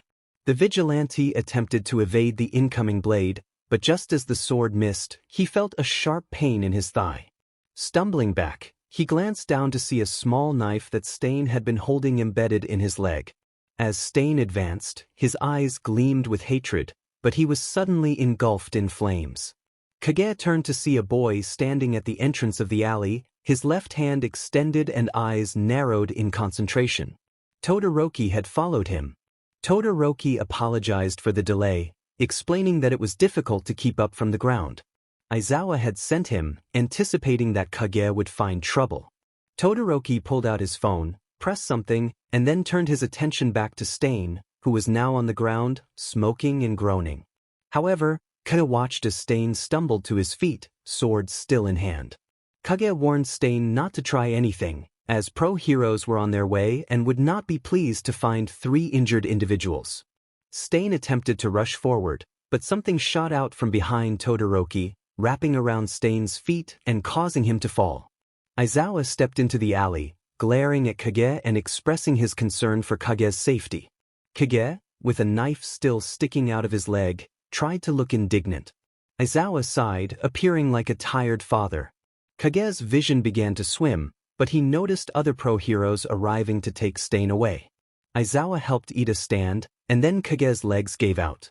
He slid to the ground, his back against the alley wall, lamenting the annoyance of blood loss. Someone was calling his name, but Kage was too far gone to care. He struggled to open his eyes, knowing he needed to get up and not worry Aizawa. However, his mind slipped into darkness, accompanied by haunting memories of his mother and the sound of flames roaring. Summer break for UA had started 2 days ago, which meant Izuku could work more hours at the cafe. He had been sleeping in his old apartment above the cafe, avoiding the chance of a classmate walking in on him without his mask. One day, the bell above the cafe door tinkled, and Izuku froze when he saw a group enter.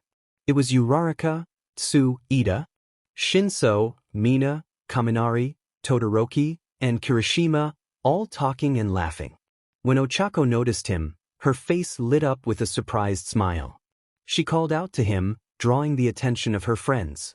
Izuku saw Todoroki's face shift to one of recognition, but he hoped Todoroki wouldn't say anything in front of the others. Composing himself, he smiled warmly at the group. Uraraka approached the counter, asking if this was where he worked. Izuku shrugged, glancing at his name tag, which read, Zuku. Behind Ochako, someone cleared their throat, prompting her to introduce him. She turned back to her friends, explaining that she had met Izuku at the sports festival. As the others introduced themselves, Izuku smiled, already familiar with their names. After they ordered their drinks and food, Uraraka invited Izuku to join them at the mall to get supplies for their class trip. Despite his initial protests, the others insisted, and he eventually agreed, especially after Ochako assured him that a certain angry blonde wouldn't be there. She promised it would be fun and a chance for him to meet the rest of their class. Izuku resisted the urge to mention that he already knew all their classmates and had even faced them in the past. He decided against revealing his identity as a vigilante, knowing it wouldn't help him make friends. Izuku introduced himself, feeling a mix of excitement and nervousness. He had just finished a conversation with Uraraka and was now looking for Mei, who seemed a bit down but would surely bounce back soon. They were in between matches, and he wanted to check on her. As he walked away, he told Mei he would catch up with her later, promising to save her a seat. Izuku spotted Todoroki in an empty hallway and approached him, tapping him on the shoulder. Todoroki turned, looking slightly puzzled. Izuku hesitated for a moment, unsure if Todoroki recognized him as Kage. He decided to speak up anyway. He asked Todoroki why he only used half of his power. Todoroki appeared surprised by the question, clearly not expecting such a direct inquiry from a stranger. Izuku continued, explaining that it seemed selfish to hold back when Todoroki possessed such an incredible quirk. He expressed that if he had Todoroki's abilities, he would use both sides without hesitation, regardless of any painful memories tied to them. Todoroki frowned, but Izuku stood his ground. After a tense moment of silence, Todoroki responded, his voice cold and sharp, challenging Izuku's right to comment on his choices. Izuku took a deep breath, prepared for this reaction. He shared that he knew about Todoroki's past, including the struggles with his family. He urged Todoroki to embrace his full potential, suggesting that using both sides of his quirk could lead him to become the strongest hero, free from the shadows of his father. Todoroki seemed taken aback, as if Izuku's words struck a nerve. Without another word, he turned and walked away, leaving Izuku to wonder if he had made an impact. Later, Izuku found himself in front of the rest of Class 1A, smiling shyly as they gathered for some shopping. He ended up with Uraraka and Tsuyu, who were engrossed in each other, making him feel a bit out of place. Eventually, he excused himself and wandered toward the exit, feeling the weight of the crowded public space. Izuku usually avoided such places as they attracted heroes and villains, and he felt helpless in those situations. He also found the attention civilians gave to All Might somewhat irritating. Suddenly, he felt a familiar arm drape over his shoulder, and a low, raspy voice whispered in his ear, sending a chill down his spine. He recognized the voice immediately, and a cold hand gripped his throat, making his heart race. The figure leaned closer, suggesting it was time for a serious conversation. "What do you want?" The two of them sat on a bench beneath a small tree, off to the side of the mall. Izuku resisted the urge to glance around, hoping to spot a classmate from 1A, a pro hero, or anyone who could assist him. He understood that if Shigaraki wanted to, he could eliminate the boy in an instant. So why wasn't he? Shigaraki got straight to the point, expressing his disdain. He admitted he didn't like Izuku very much. Despite the tension, Izuku couldn't help but snort, feeling a mix of amusement and defiance. He remarked that it was hurtful to hear such a sentiment, especially from someone who had come all this way to tell him something he already knew. The green-haired boy sensed Shigaraki's anger rising but couldn't suppress a small laugh. The grip around his neck tightened, causing him to struggle slightly for breath. Shigaraki continued, stating that the only reason Izuku was still alive was that he could still be of use to the master. Otherwise, he would be nothing but ashes, along with all his friends. Izuku gulped, determined not to let Shigaraki harm his classmates. The thought of failing them was unbearable, and he knew Aizawa would be furious with him. Shigaraki's words prompted Izuku to challenge him, questioning the villain's motives for coming out in public just to threaten him. Before Shigaraki could respond or take further action, a voice called out from behind them. Izuku turned to see Yura and Tsu approaching, concern etched on their faces. After Shigaraki released his grip, he rubbed his throat and called out to the villain, demanding to know what All for One was planning. Shigaraki paused, a dark smirk forming on his face as he promised that Izuku would know soon enough. With that he walked away, leaving Izuku staring in dismay. "Izuku, why didn't you apply for UA?" At the question, Izuku froze, gripping his coffee cup tightly. Since the mall incident, he had been spending more time with his classmates from UA, often at Yui's cafe. Today, they were gathered around a small table in the nearly empty cafe, and Izuku felt comfortable taking a break from work to enjoy their company. Friends. It felt strange to think of them that way, but he truly considered this group his friends. He had known them for months as Kage, but now he could talk to them without feeling awkward. However, he wasn't prepared for the question. He glanced at Kirishima, who had asked, and tried to think of a response that wouldn't reveal his identity. Finally, he settled on something safe. He explained that he would have wanted to try for the hero course, but he believed he couldn't get in. Uraraka listened with curiosity, her latte in hand, while the rest of the group Mina, Tsu, Ida, Todoroki, Kirishima, and Kaminari watched him with interest. Their collective gazes made him fidget, and he realized there was no avoiding the truth. He revealed that he was quirkless. The group stared at him in shock, except for Todoroki, whose expression remained neutral. An awkward silence followed, and Izuku felt the urge to escape. Finally, Kaminari broke the silence, expressing that if they were going to stop being friends with him just because he didn't have a quirk, then they were being foolish.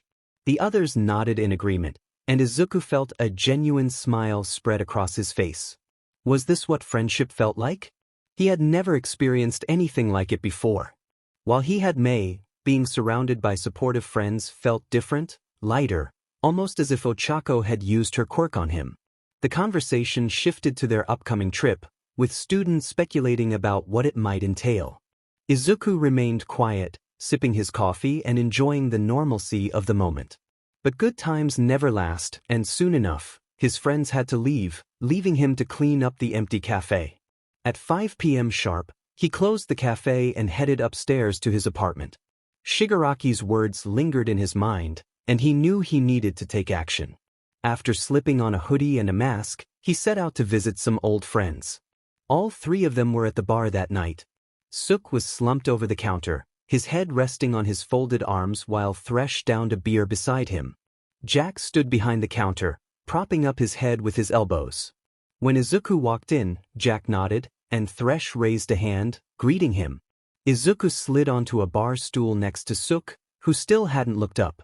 He declined Thresh's offer for a drink, explaining that he had patrol later and didn't want to risk falling off any buildings. Thresh laughed, setting down his empty beer mug with a loud thunk. Izuku turned to Jack, nodding toward the unhappy Suk, and asked what was wrong. Jack hesitated, glancing down at Suk. He admitted that he didn't really know why Suk was like this, but he suspected it had to do with worries about what was happening at the hideout. Curiosity piqued, Izuku tilted his head and inquired further, hoping for a straightforward answer rather than another cryptic remark.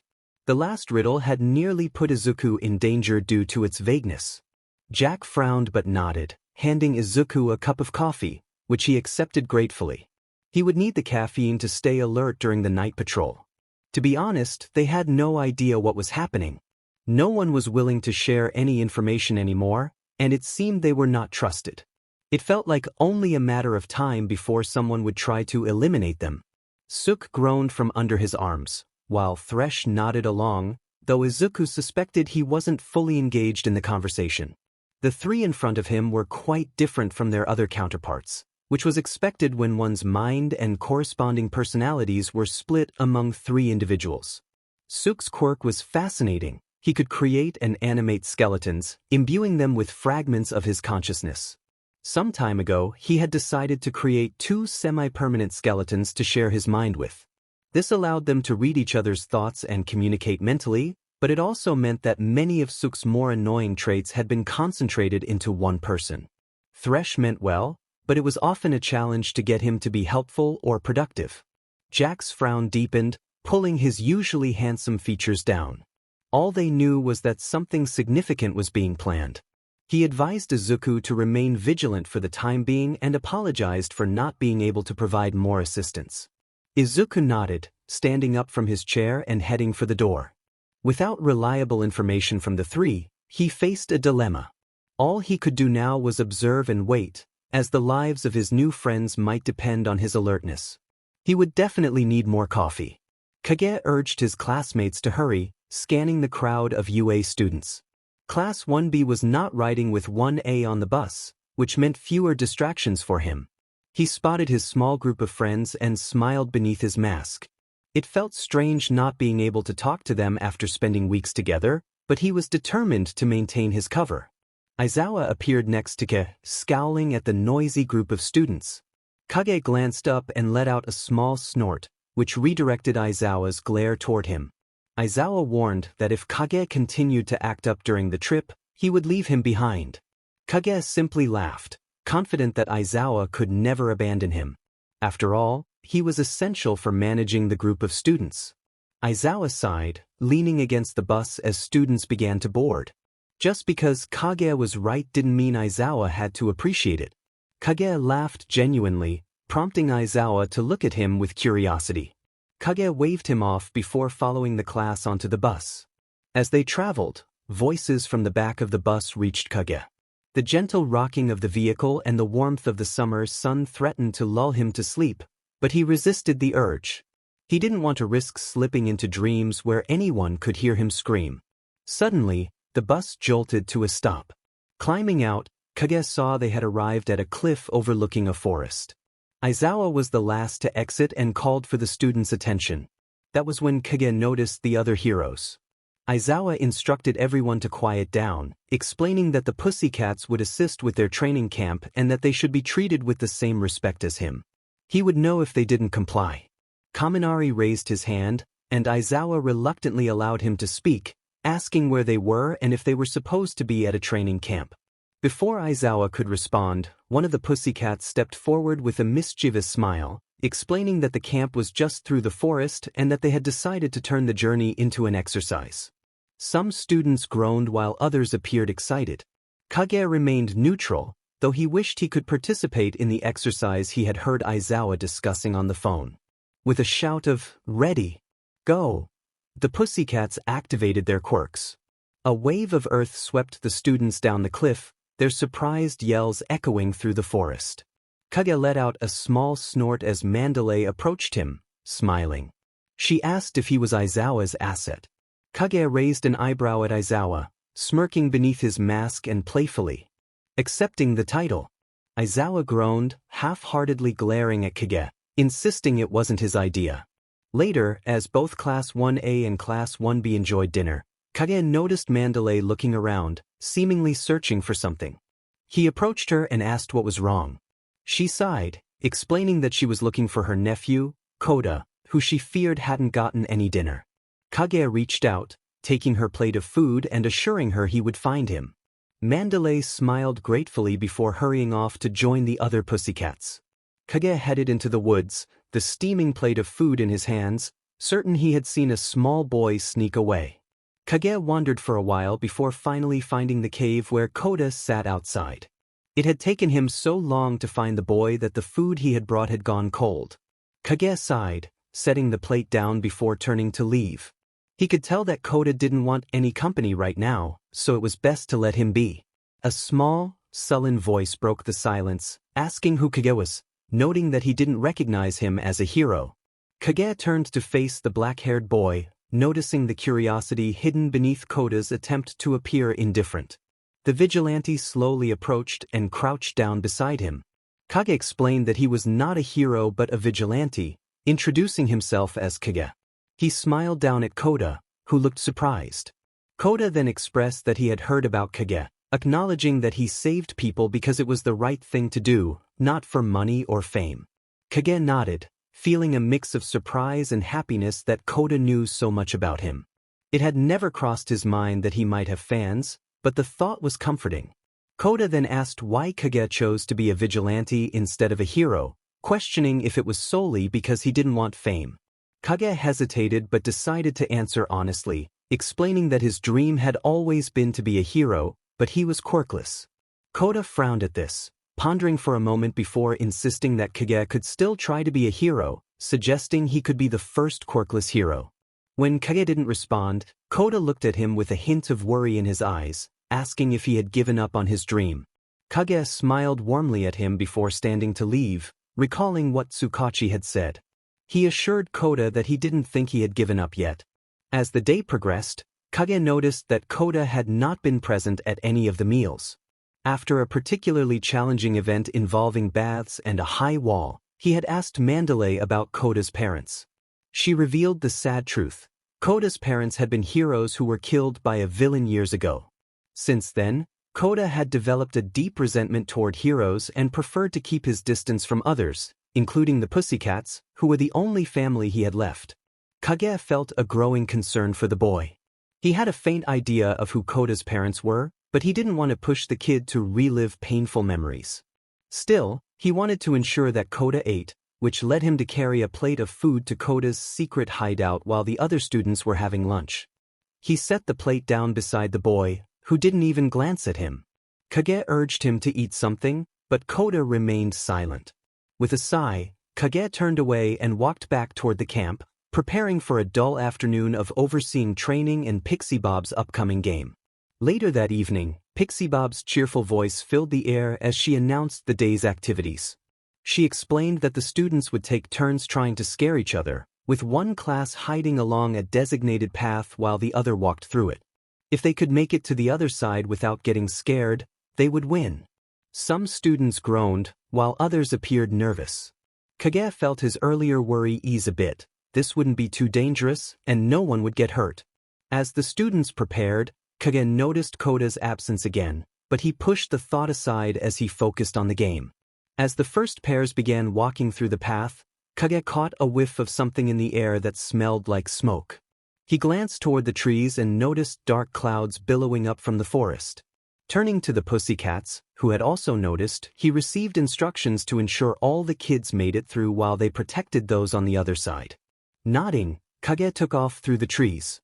As he ventured deeper into the forest, he noticed a hazy gas floating near the ground. Suddenly, he stumbled upon a scene that filled him with dread. A mix of students from both classes lay on the ground, some struggling to breathe while others were completely still. Kage's heart raced as he realized he wouldn't be able to carry them all. What was he supposed to do? Then two figures burst through the trees. Shoji was there, accompanied by Sato, both wearing gas masks that explained their continued consciousness. Upon seeing the vigilante, they hurried over to assess the situation. Shoji quickly asked how many they could carry. He slung two of the four figures over his back while Sato picked up the other two. They turned and ran back toward the other students, with Kage following closely behind, scanning the area for any remaining kids. He found none, which suggested that most had either made it through or secured gas masks. When Kage reached the clearing where the other students were, he froze. In front of him stood two villains. One resembled a lizard more than a human, wielding a large sword composed entirely of smaller swords. The other was enormous, holding a long piece of cement above Pixie Bob. The remaining pussycats stood in front of the students, trying to protect them while also attempting to rescue their friend. Kage glanced around, confirming that everyone was present, but one person stood out as missing. He called out to Mandalay, stating that he knew where Kota was and that he would ensure the boy's safety. The cat hero nodded at him before refocusing on the two villains. Kage took off running, faster than he had ever run before. Something deep inside urged him to reach Kota, sensing that something was wrong. Rounding the corner to the cave, Kage found himself staring at the back of an enormous man. Lying on the ground in front of him, with sheer terror etched on his face, was Kota. As the villain prepared to attack, Kage sprang into action. When the large man swung his fist at Kota, Kage jumped around him, scooping the boy into his arms and leaping out of reach. The villain paused, confused as to why there wasn't a child beneath his hand, and then his gaze fell on Kage. His sneer transformed into a scowl as he stepped forward, recognizing Kage as the one Shigaraki had mentioned. Kage, trembling but trying to inject sarcasm into his voice, remarked on the villain's nickname for him, finding it rather lame. The large man shrugged, uninterested in conversation, and stated that he didn't care who Kage was, but he was in the way. He revealed his intention to have fun with Kota, taunting that there was no point in killing someone's parents if he couldn't rub it in their face afterward. Kage felt Kota stiffen in his arms, glancing down to see recognition and horror on the boy's face. Kota quietly confirmed the villain's identity, which made the man laugh as he removed his mask, revealing a scarred face and a metal eye. He spread his arms wide, grinning. Kage began to inch backward, trying to reach the edge of the cliff without drawing the villain's attention. He considered jumping, knowing he could shield Kota from the fall, but that would mean taking damage himself. Before he could decide, the villain lunged forward, swinging his arm for another strike. Kage dodged to the side, managing to throw Kota out of harm's way. He felt a heavy impact connect with his side, followed by a loud crunch, and then he was sent flying through the air, skidding to a stop on the rocky ground. Groaning, Kage lifted his head to see the large villain approaching slowly, clearly enjoying the moment. As the man prepared to strike again, Kage rolled to the side, coming up on one knee and reaching behind him. His hand grasped the handle of an eskrima stick, which he whipped out, readying himself for the next attack. Kage gritted his teeth as the weight of the villain's strike pushed him backward, away from the edge and Kota. When the villain pulled back for another blow, Kage leapt forward, jabbing the eskrima stick into the man's gut before pressing the button. The villain was not nearly as resilient as the Nomu at the USJ had been. He fell back with a cry, but not before landing one last hit. His fist slipped past Kage's defenses, striking the side of his face and sending him crashing into the cliff wall. The impact was jarring, and Kage felt a sharp pain in his ribs. But the villain lay unconscious in front of him. He had succeeded. Kage slid to the ground, blood trickling down from his hairline, his vision blurring at the edges. He knew he couldn't afford to black out yet, others needed saving. Just as darkness threatened to engulf him, a voice echoed in his mind. Initially, he thought it was his conscience scolding him for his recklessness, but it was a woman's voice, distinctly different from his inner monologue. They had discovered that the target of the attack was Bakugo Katsuki. The message urged Bakugo to come straight to them for protection. The words jolted Kage back to reality. His eyes flew open, and he attempted to sit up, only to cry out as his cracked ribs protested against the movement. A small figure stood in front of Kage, looking down at him with worry and concern. Kage leaned back and nodded, asking Kota to reach into his pocket for a small bottle. He explained that he couldn't move his arm. Kota nodded, trembling slightly as he reached forward and retrieved the bottle, handing it to Kage. Grimacing, Kage used his good arm to slowly pull off his cracked mask, a remnant of the last villain's attack. He would need to ask Mei to fix it later. Kota's eyes widened as Kage's mask and goggles fell away, revealing the face of a teenager. Kage was likely much younger than he had expected. As he drank the mysterious liquid, warmth spread through him, a special concoction from Recovery Girl that aided in quick healing. The old woman had insisted he take it with him, knowing he often found himself in trouble. Shakily, Kage stood up, using the cliff wall for balance. He assessed his healing progress and nodded, turning back to Kota, feeling ready to give the kid a piggyback ride out of there. He encouraged Kota to hop on, stating they had a Bakugo to find. Falling out of a tree with a kid on his back was painful. Kage groaned as he rolled over to check on Kota, who was already on his feet, looking worriedly at him. With a grunt, Kage pushed himself up, feeling the pain in his side. It was not good. Suddenly, a sound jolted him from his thoughts.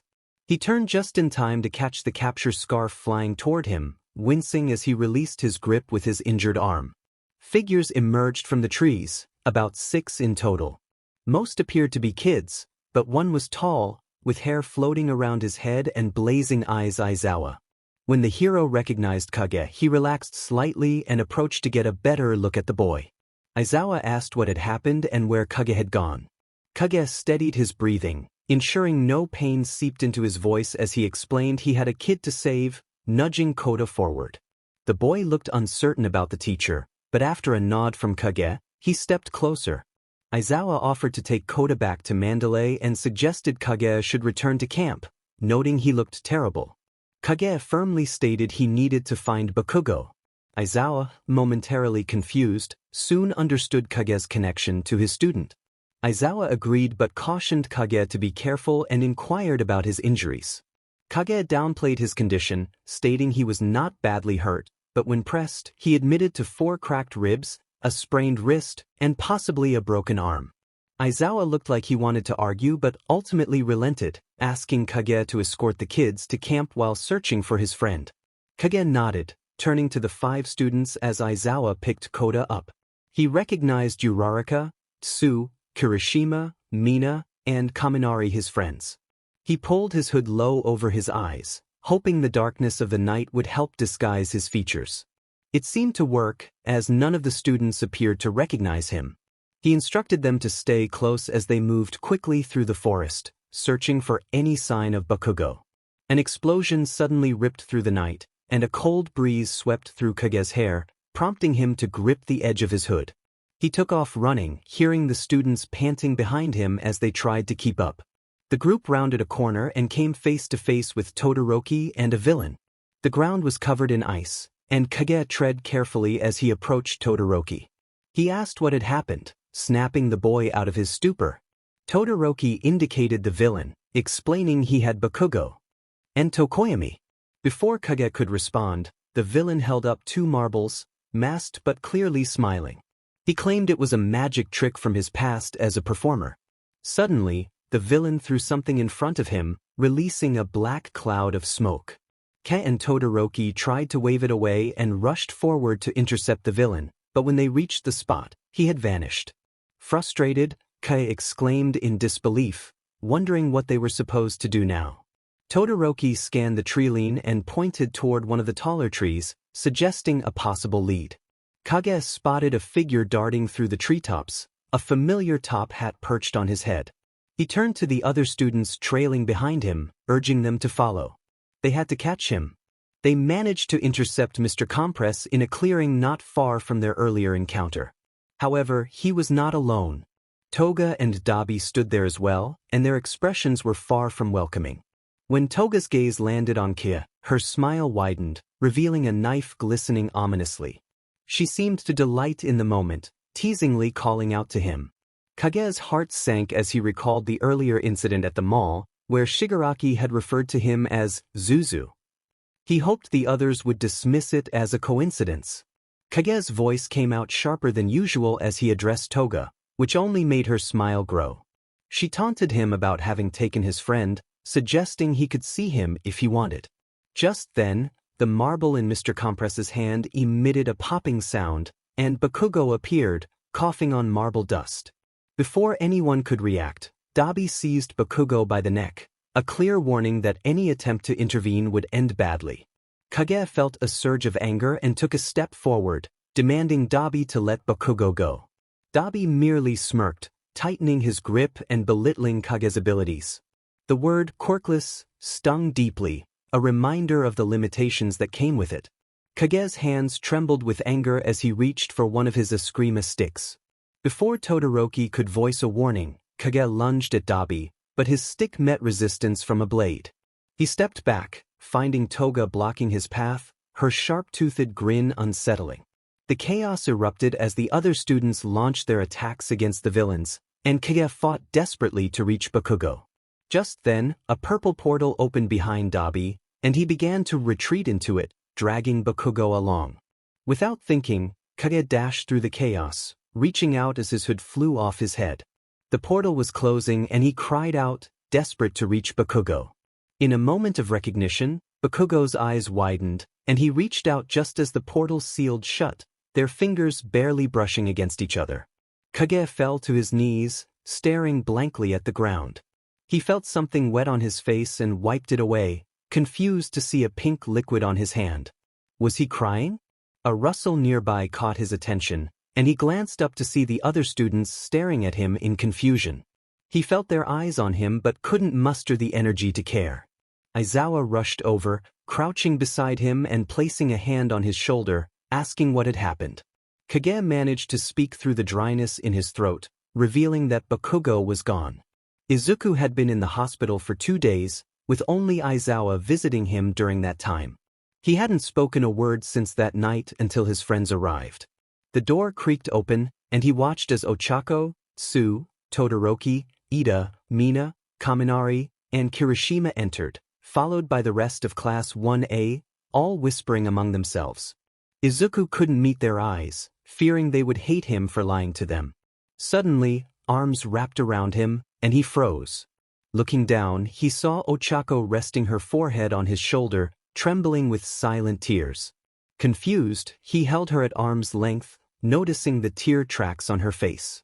She expressed how worried they had been, and the unspoken fear of losing him hung heavily in the air.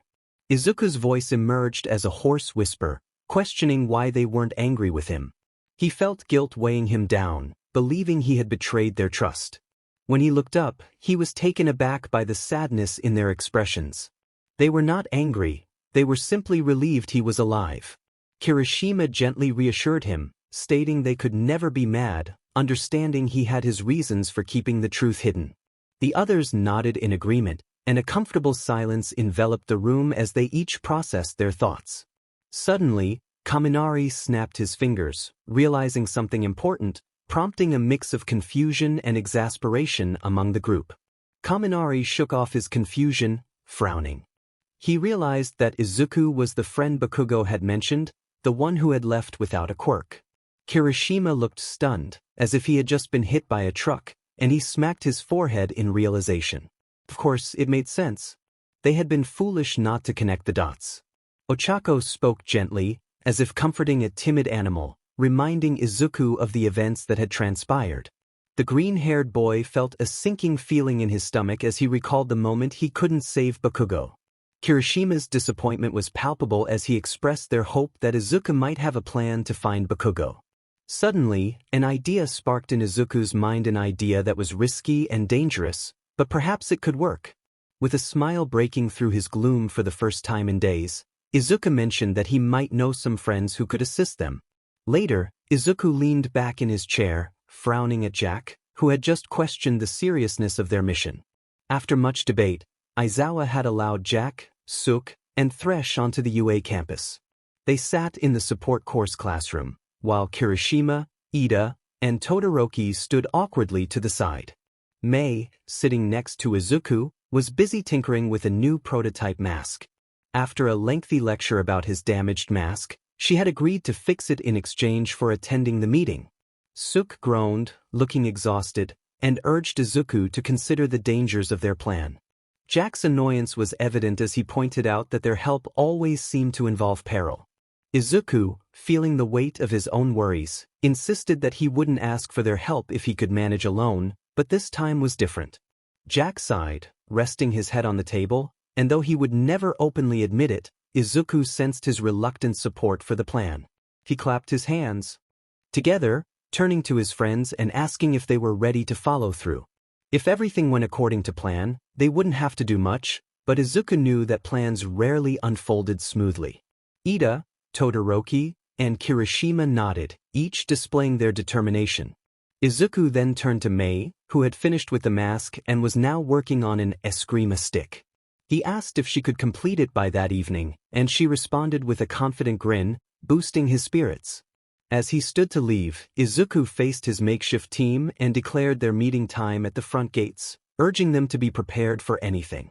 They were going to succeed, because failure was not an option. The group took the subway into battle. Jack had sent Izuku the location, and they rode an empty train in silence, each lost in their thoughts. Mei had arrived just in time with all of Izuku's gear, but he still felt anxious. The weight of responsibility pressed on him. If anything went wrong, he would never forgive himself. He resolved to protect his friends at all costs, even if it meant risking his own life. The subway came to a sudden stop, and the doors opened. Izuku, Ida, Todoroki, and Kirishima stepped out quickly, making their way into the bustling city district. The bright lights and noise overwhelmed Izuku, and Ida walked beside him, repeating his mantra about keeping Izuku out of trouble. It seemed more like Ida was trying to convince himself than anyone else. As they rounded a corner, they spotted an abandoned bar, oddly out of place amidst the vibrant surroundings. Izuku crept toward the side of the building, signaling for the others to follow. Once behind a short wall, he crouched down to send a quick message to Jack, knowing that the next part would be tricky. All he could do now was wait. Bakugo had been right there, but he hadn't been able to reach him. Now, he found himself in an abandoned bar, staring at a blank wall. The villains had long since given up trying to recruit him, leaving him alone with his thoughts. He didn't enjoy being alone with his emotions, which were a chaotic mix of sadness, worry, and overwhelming guilt. He felt as though he might drown in that guilt if not for the sound of a door creaking open at the far end of the room. Bakugo turned sharply, narrowing his eyes at the newcomer. He wasn't a villain that Bakugo recognized. The man had dark brown hair that fell around his face in curls, and when he glanced up, his warm green eyes conveyed a sense of urgency. He made a shushing gesture and quickly stepped forward, deftly removing the restraints from Bakugo's wrists in a matter of seconds. Once free, he nodded towards the door. Bakugo stood slowly, realizing that this man wasn't going to attack him. But why was he here? Wasn't he a villain? He had to be, otherwise Bakugo would be dead by now. Yet, when he looked into the man's eyes, all he saw was worry and a hint of fatigue. The man grew impatient and placed a hand on Bakugo's shoulder, guiding him towards the door. Leaning against the hallway on the other side was another man with wavy black hair that fell over his eyes. His skin appeared almost translucent, revealing glimpses of bone beneath. Instead of raising an alarm, the man in the hallway waved them on, following closely behind. Bakugo felt as if he were being escorted by security, with the brunette leading the way and the dark-haired man bringing up the rear. They reached another door without incident. The brown-haired man pushed it open, revealing a dark night sky and Izuku standing outside, a hood pulled over his hair and a mask covering his face. His bright green eyes widened slightly upon seeing Bakugo. Once all three were outside, Izuku stepped forward and removed his mask, his gaze shifting from Bakugo to the brunette. "You should come with us. It's not safe for you three here, and if they find out who let him go." The brown-haired man shook his head, watching Izuku with a sad expression. He replied that they couldn't leave as long as they could still be of help. Izuku's expression was torn. He pleaded with Suk, unable to bear the thought of losing them. When Suk remained silent, Izuku turned to the dark-haired man, his green eyes filled with desperation. He urged Jack to convince Suk that staying was foolish and that they would be in danger. Jack nodded, frowning at Suk. He expressed his own concerns, admitting that he felt Suk had given him too much of his intelligence. He didn't want to leave the others behind, and before Izuku could respond, he mentioned that Tresh agreed with Suk. Jack gestured towards Suk, muttering about those lacking self-preservation. Izuku sighed and stepped back, accepting the situation. He insisted that they promise to call for help if needed and warned them not to put themselves in danger. Jack scoffed but nodded, turning to reopen the door. Just then, the handle was pulled from the inside, and the group froze as the door swung open, revealing Toga and Dabi. Dabi frowned at the four of them, his hands igniting with blue flames. He remarked on their early departure, suggesting that they were just getting started. Toga stepped forward, a knife glinting at her side. She waved her hand, along with the knife, toward Izuku's face, frowning slightly. The boy instinctively reached up, pulling his mask back over his face. He had completely forgotten about it, but it wasn't as if it truly mattered. Everyone around him, Sook, Jack, Dabi, Toga, and Kaken already knew who he was. Izuku's voice came out more confident than he felt as he tilted his head to the side, raising an eyebrow. He told her she should leave while she still could. Toga grinned wildly, taking a step forward. But before she or Dabi could move again, a loud boom echoed from the building behind them. The villains turned slightly, their eyes widening at the sound. Izuku froze when a voice reached his ears. It was muffled but unmistakable. "I am here." Dabi groaned, and Toga slumped a little. Izuku mentally kicked himself. Had he really forgotten to inform the pros about his plan? How many had come? What would they do when they realized Kaken was no longer present? Izuku reached out, tugging on Bakugo's shoulder. When the blonde turned to look at him, the vigilante nodded toward the area where the other students were hiding. But before Bakugo could take a single step in that direction, the ground shook. Izuku turned, trying to see what had caused the tremor. The building where the League of Villains had been hiding trembled, once, twice, before. The wall exploded. Izuku was thrown back, along with the rest of the group standing outside. He landed on the ground and rolled to his knees, coughing up dust. Blinking through the smoke, he saw a figure walking out of the wreckage. The figure was tall and appeared human enough, but his head was strange. Even though Izuku couldn't make out his features, he knew in his gut who it was all for one. As Izuku rose to his feet, another large figure landed in the middle of the rubble. The green-haired boy instantly recognized him before he spoke. "I am here. Again." A groan rose from next to Izuku, and he turned his head slightly to see Kaken pushing himself up onto his forearms a few feet away. The green-haired boy got to his feet slowly, turning his gaze warily back to the two men. Bakugo looked at Izuku in surprise when he spoke in a low, commanding voice, telling him to run. He instructed Bakugo to go back behind the wall where some of their classmates were hiding, urging him to get out of there. Bakugo shakily got to his feet, glaring at all for one. He refused to leave without Izuku, insisting they would leave together. Izuku let out a shaky laugh, scanning the rubble for any sign of Sook and Jack. He spotted them standing a little ways away, watching the fight unfold. Then the other villains appeared, surrounding Bakugo and Izuku in a matter of seconds. Toga, Dabi, Spinner, and Twice closed in around them. The vigilante glanced around, searching for an escape route, but there wasn't a single opening in sight. It was time for Plan B. Slowly, Izuku reached into his pocket, pulling out a small handgun. Before any of the villains could react, he shot a flare straight up. Moments later, a slope of ice appeared to Izuku's right, and three figures soared over the rubble of the building. Ida, Todoroki, and Kirishima flew through the air. Kirishima's voice rang out, loud enough to be heard over the chaos. "Bakugo! Come on!" Kaken glanced up before looking over at Izuku. The green-haired boy could see the torn look in Bakugo's red eyes. He wanted to leave but not without Izuku. Izuku nodded at him, smiling confidently. He urged Bakugo to go before it was too late, assuring him he would be fine and they would meet again. Bakugo hesitated but eventually nodded. He shot into the air before any of the villains could react. Izuku watched him connect with the other three mid-flight.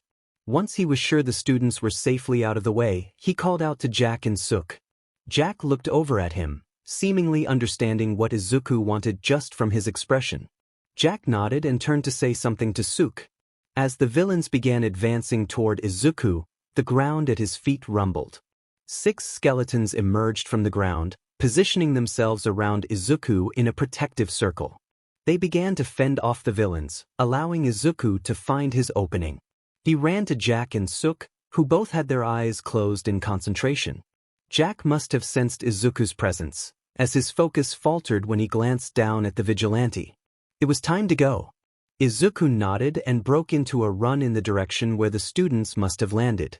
Just as they cleared the rubble and turned into a side alley, a large explosion behind them sent the group tumbling to the ground. Izuku slammed into a wall, groaning.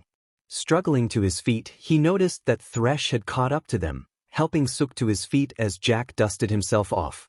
Izuku turned to see a crowd gathered around a large television screen.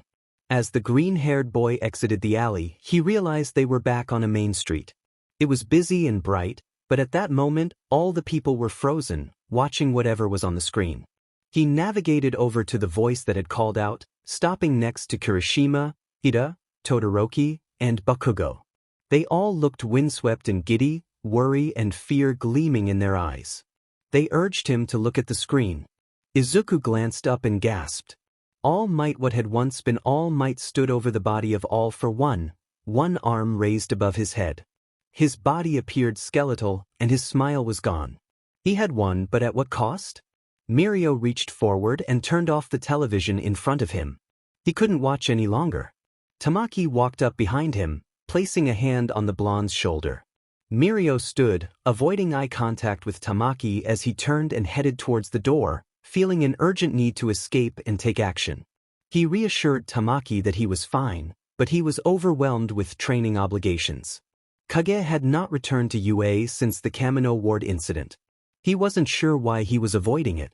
Perhaps it was the thought of facing his classmates in Class 1A or confronting Kaken. Regardless of the reason, it had been 2 weeks, and he could tell that Mei felt differently about his absence. Mei expressed her concern, insisting that he couldn't avoid his friends forever. They missed him and were worried about his well-being. Izuku sighed as he removed his mask and sat on Mei's bedroom floor. He had anticipated that visiting her would lead to a conversation about returning, but he craved human interaction. While he interacted with customers at the cafe, it wasn't the same as spending time with a friend. He had been cautious at work, avoiding encounters with Aizawa, Ochako, and others by switching shifts with Yui whenever they came in.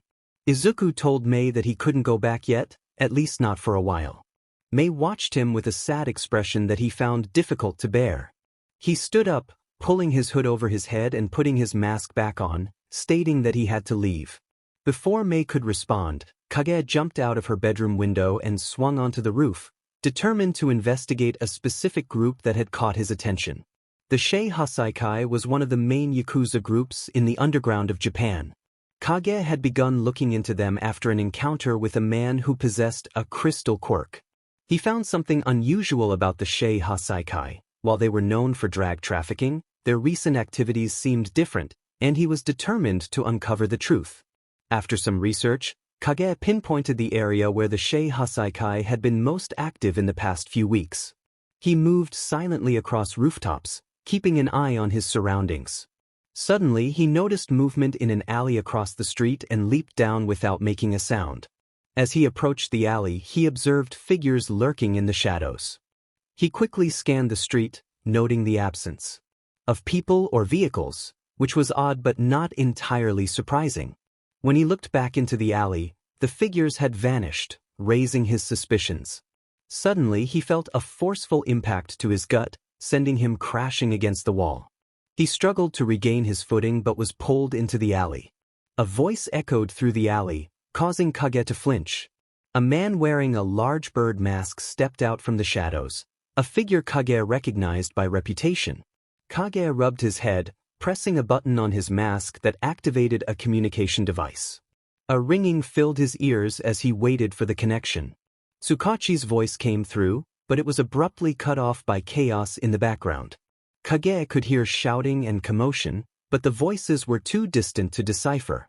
Tsukachi returned, sounding urgent and worried, instructing Kage to stay put and not hang up. Kage felt a sense of relief knowing the police were tracking his call, which meant his situation was being recorded. If anything happened to him, at least it wouldn't be in vain. In front of him, Overhaul spoke, expressing his annoyance at Kage's interference in his operations. Kage forced a laugh, responding that he wasn't involved in running illegal smuggling operations.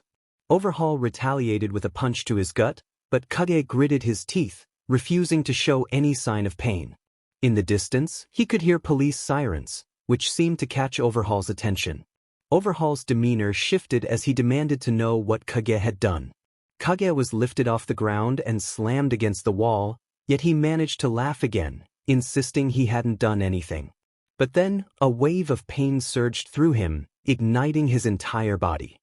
He gasped as the person who had been holding him released him, causing him to drop to the ground and clutch his stomach. It felt as if his insides were being torn apart. Through his blurred vision, he looked up at Overhaul, who stood over him with a look of disgust evident even through his mask.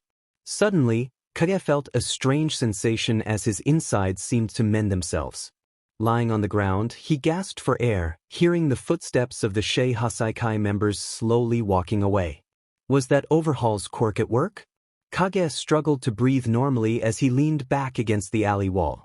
He managed to choke out a few words past his gasps, admitting that he had underestimated Overhaul. Then he lost consciousness. After the encounter with Overhaul, Tsukachi had managed to convince Kage to return to UA. This led to the vigilante being swarmed by his friends upon his arrival.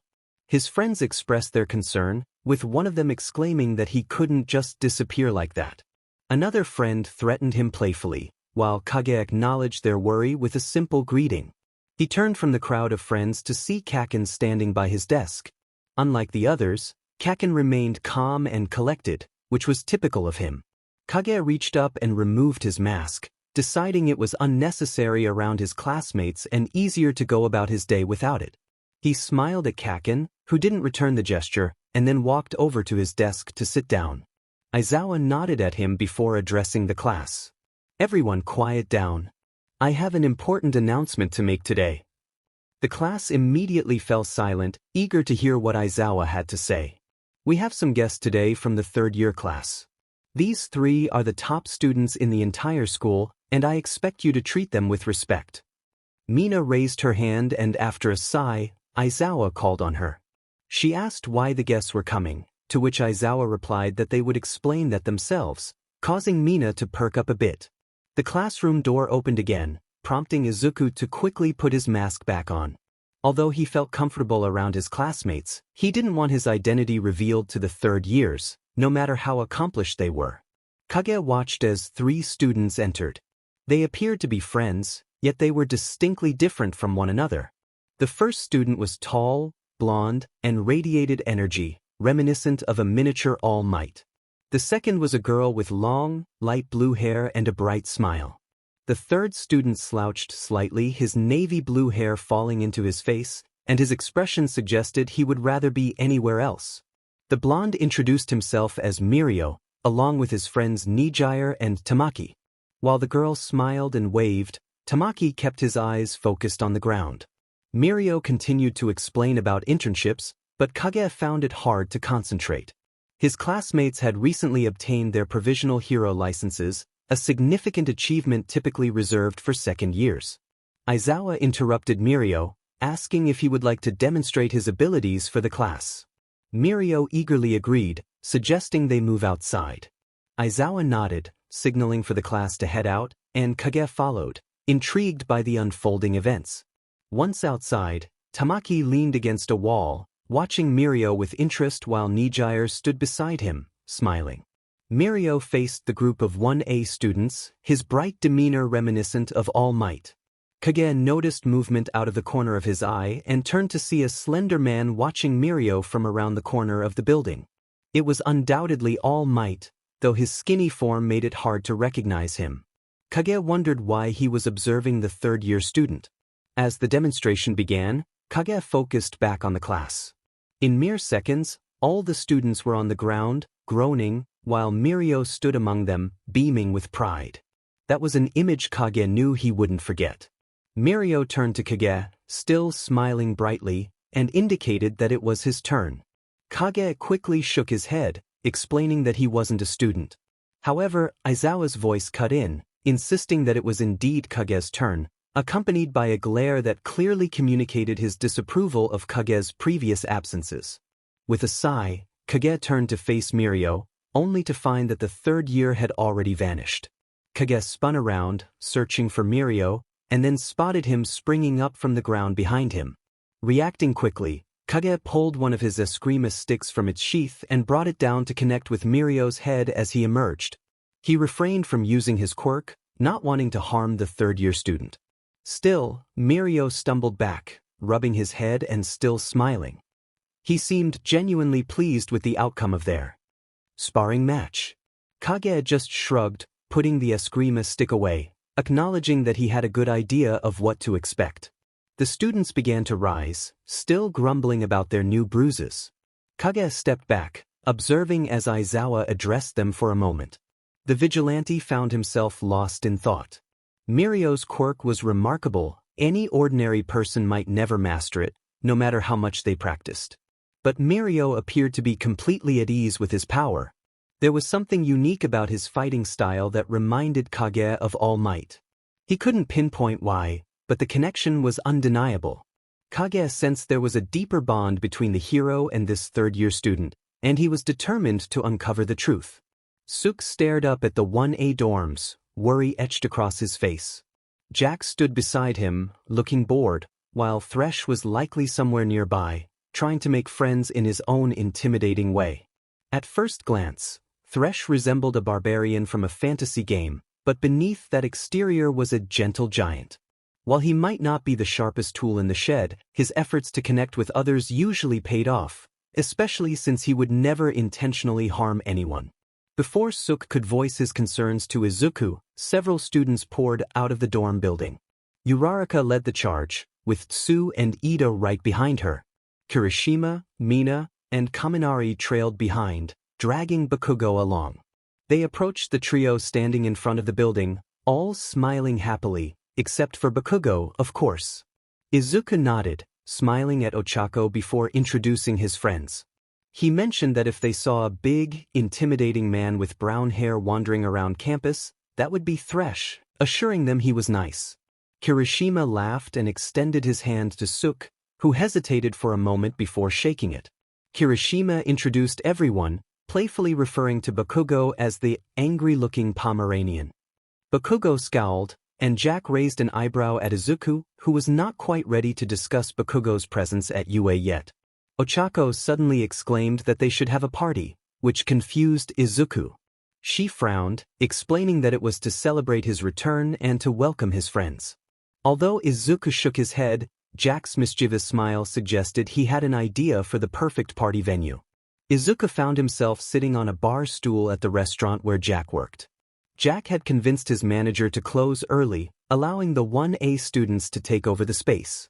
The restaurant, usually frequented by heroes, began to fill up as some regulars decided to stay. The most amusing moment came when Miruko entered. She spotted Thresh and made a beeline for him. Upon seeing her, his usual green flames turned pink. Miruko walked right up to him and playfully punched him in the face, leading to a spirited exchange of shouts and gestures. The group finally managed to intervene, with Hawks and Jack stepping in to defuse the situation. Most of the 1A students showed up, along with a few uninvited guests from 1B. Izuku settled into a booth, sipping coffee while listening to Ochako and Ida argue about school. Tsu nudged him, smiling warmly as she held her cup of tea. She expressed how much they had missed him, a sentiment echoed by Ida and Ochako, who chimed in that it was no fun without him. Someone slid into the seat across from Izuku, and he made eye contact with Bakugo, who surprisingly smiled back. The others at the table greeted him with varying levels of enthusiasm. Bakugo expressed a desire to talk to Izuku, catching him off guard. He wanted to know what had happened after the incident, feeling a need to understand Izuku's experiences. Izuku fidgeted but eventually nodded, acknowledging that it was a long story. Just then, Kirishima's voice broke through the serious atmosphere. He, along with Mina and Kaminari, joined their table. Mina noticed the somber mood and frowned at Izuku, concern evident in her eyes. Ochako mentioned that Izuku was going to share about his life, and he nodded, indicating it was okay for them all to stay. None of the events he had experienced were secrets. Izuku sighed, steeling himself for what lay ahead. It was time to share his story, starting right after the incident. Izuku watched as the figure disappeared into the sky, tears welling in his eyes. He wiped them away, feeling frustrated with himself for crying. All Might must think he wasn't cut out to be a hero. After all, he was quirkless and feeling useless. He started to walk home, only to remember that he no longer had a home. Where was he supposed to go?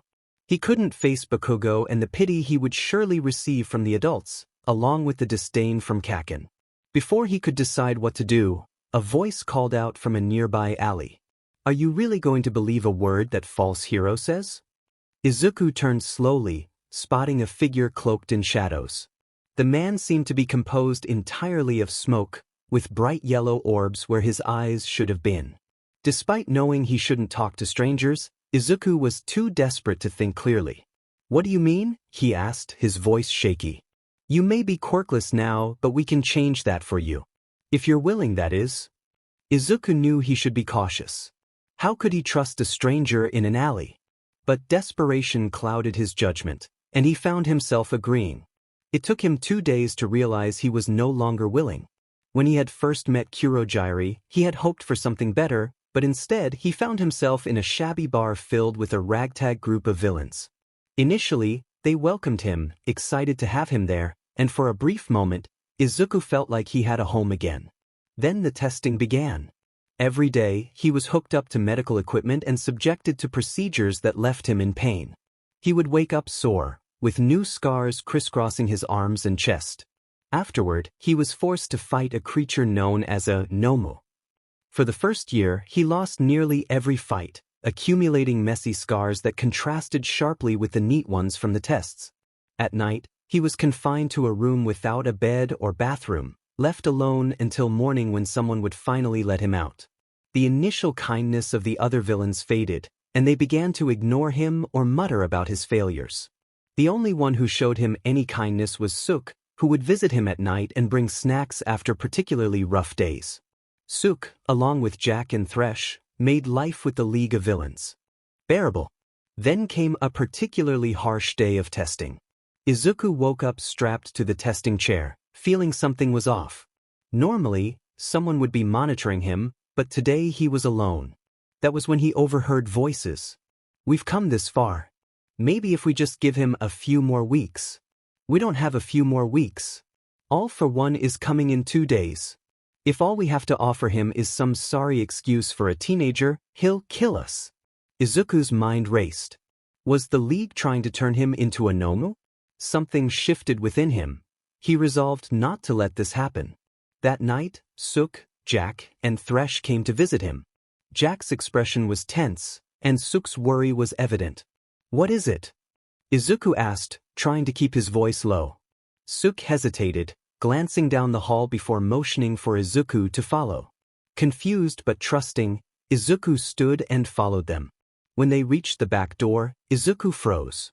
"What are you doing?" he asked Jack, who was usually the most sensible. "Nothing. Just helping you be safe. But you'll get in trouble. When the others find out."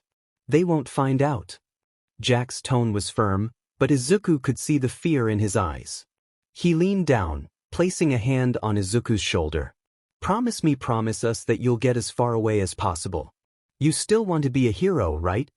Izuku nodded, feeling a surge of determination. "Then do it. I know you can. Now go." Without hesitation, Izuku ran. Later, he encountered his manager, Yui, who offered him a place to stay in the apartment above her cafe. He began working as a waiter, and during one of his early patrols, he met Mei from the support course, who helped him with his gear. The rest, well, it's not history yet, but one day it certainly will be. Silence fell over the table as everyone seemed lost in thought, reflecting on the story that Izuku had just shared. The green-haired boy fidgeted in his seat, wondering if he had revealed too much and if they would now resent him. Kirishima broke the silence with a sad smile, expressing relief. He was just glad that Izuku was safe now. Despite the somber mood, Izuku found himself smiling back, feeling a sense of camaraderie. It was a week after the party at Jack's bar, and Kage was out on afternoon patrol. This was a new routine for him. Normally, Kage would only patrol at night due to his responsibilities at UA during the day. However, with all the 1A students busy with their internships, he found himself with a lot of extra free time. This allowed him to spend more time with Mei, Suk, Jack, and Thresh. The 3 skeleton boys had managed to get an apartment around the corner from Yui's cafe, and they often gathered there after hours. Kage appreciated being able to be around his friends without worrying about being seen. Since they had distanced themselves from the league, Suk seemed happier and more energized, and Kage was glad for him. As Kage jumped to the next building, he glanced around. He no longer had to worry about heroes spotting him, as most were aware of his UA job. Yet, it was a habit for Kage to remain vigilant. Sometimes, in a room full of people, he would catch himself counting exits and planning escape routes, reminding himself that he was no longer in constant danger.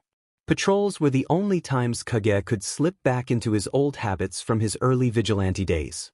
If he was honest, he sometimes missed those days when there were no strings attached and no one who cared about him.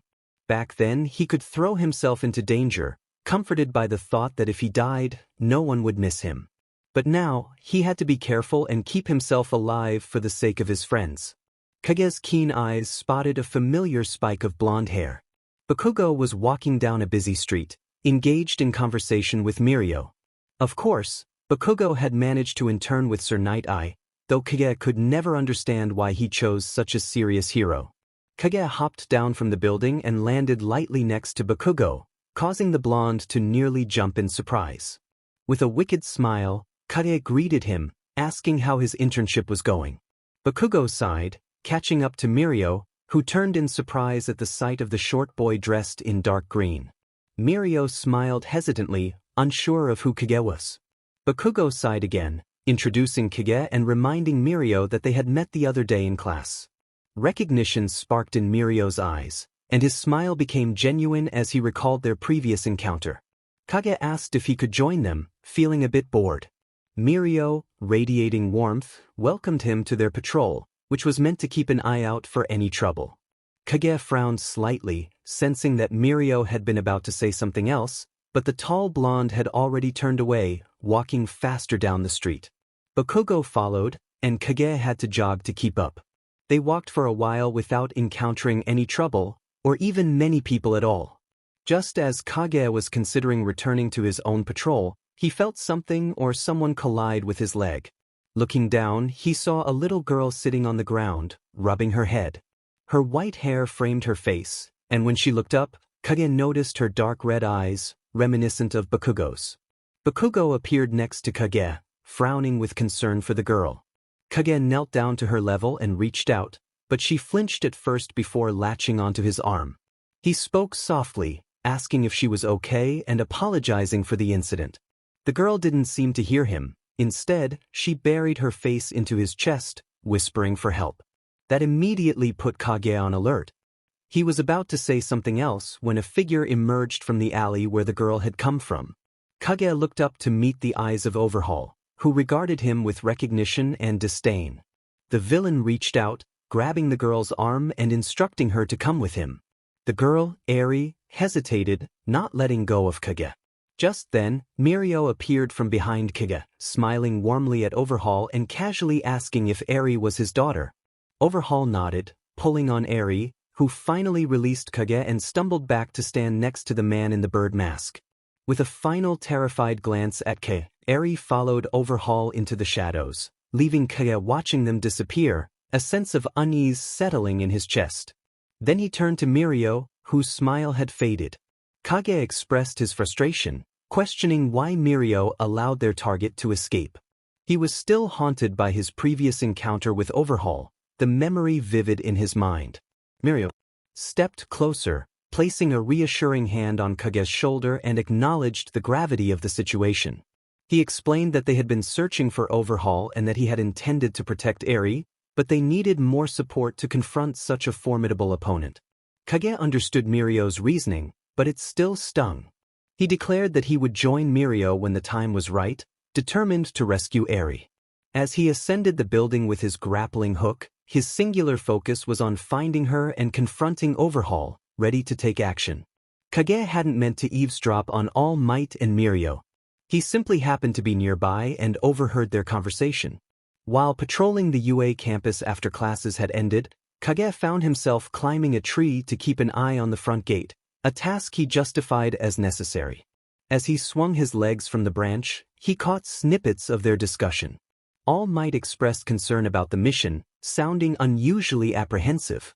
Mirio insisted that Eri needed a hero, revealing the urgency of their situation.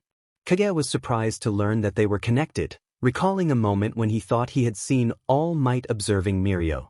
Kage's heart raced as he processed the implications of their conversation. He had heard about One for All during his time with the League, but he had never connected it to Mirio. Now, knowing that Mirio possessed such a powerful ability put him at risk. Kage resolved to join the mission to save Eri, determined to protect Mirio, despite his feelings toward All Might. The following day, Aizawa approached Kage after class, his serious demeanor immediately putting Kage on alert. Aizawa revealed that Bakugo had mentioned Kage's presence during the encounter with Eri. Kage felt a chill, unsure of Aizawa's intentions. However, to his surprise, Aizawa invited him to join the mission to save Eri, but with one condition: Kage had to bring his friends along. Aizawa believed they could help keep Kage grounded and prevent any reckless decisions. Kage found humor in Aizawa's suggestion, knowing that while Jack might be a voice of reason, Sook and Thresh were likely to encourage impulsive actions. Nevertheless, Kage agreed, having already planned to involve his friends in the mission. Aizawa left him to contemplate the next steps. Kage knew he needed to visit a certain friend's house to prepare for the mission. Meanwhile, Izuku sighed in response to Mei's playful questioning about his permission to join the mission. He reassured her that Aizawa had indeed given him the green light, and Mei smiled, ready to support him regardless of the circumstances. Izuku wanted to know what kind of trouble he might face by helping out. The green-haired boy smiled at his friend, hugging a pillow to his chest. He had visited Mei's house many times, but he had never ventured beyond her room. Sitting on her bedroom floor, he wondered what the rest of her house was like. Was it as messy as her room, or did her parents keep everything spotless?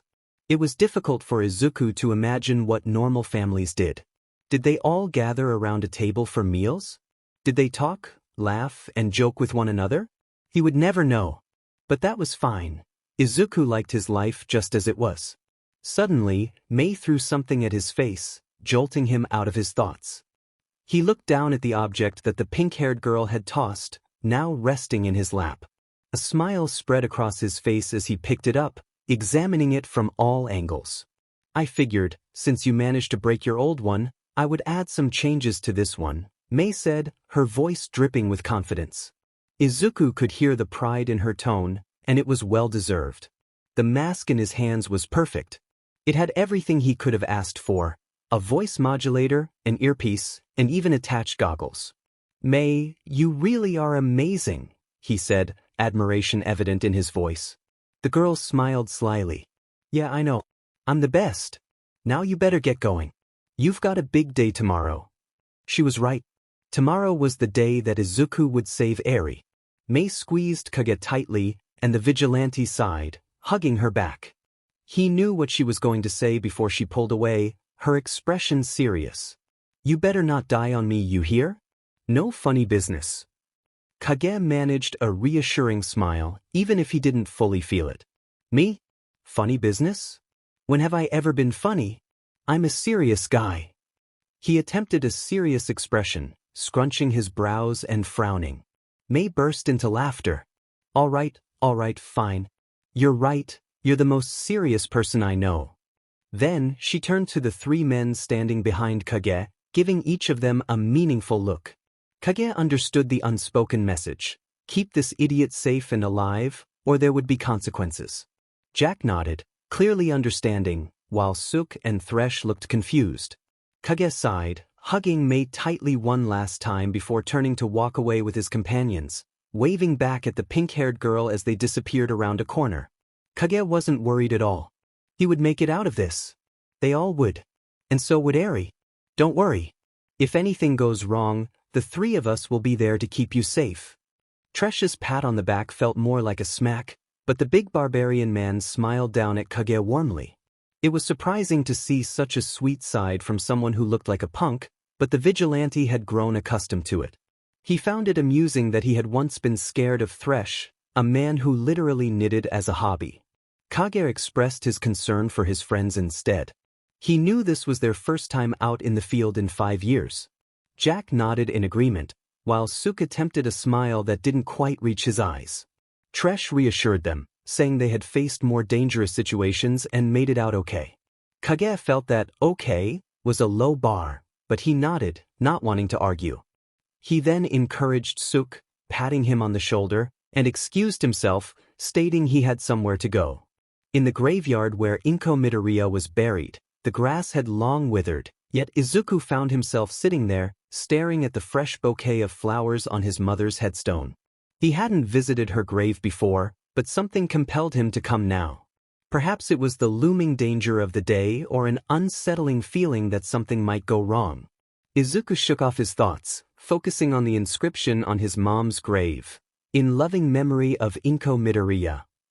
It was stark and devoid of dates, likely an attempt by the heroes to obscure Endeavor's failure. The blankness of the stone drew Izuku's attention, making him feel as if a part of his mother was missing. He wondered if her body was truly buried there or if it was merely a ceremonial marker. He felt like the worst son, having been too absorbed in his own grief to think about her after the accident. He pondered what she might have thought in her final moments.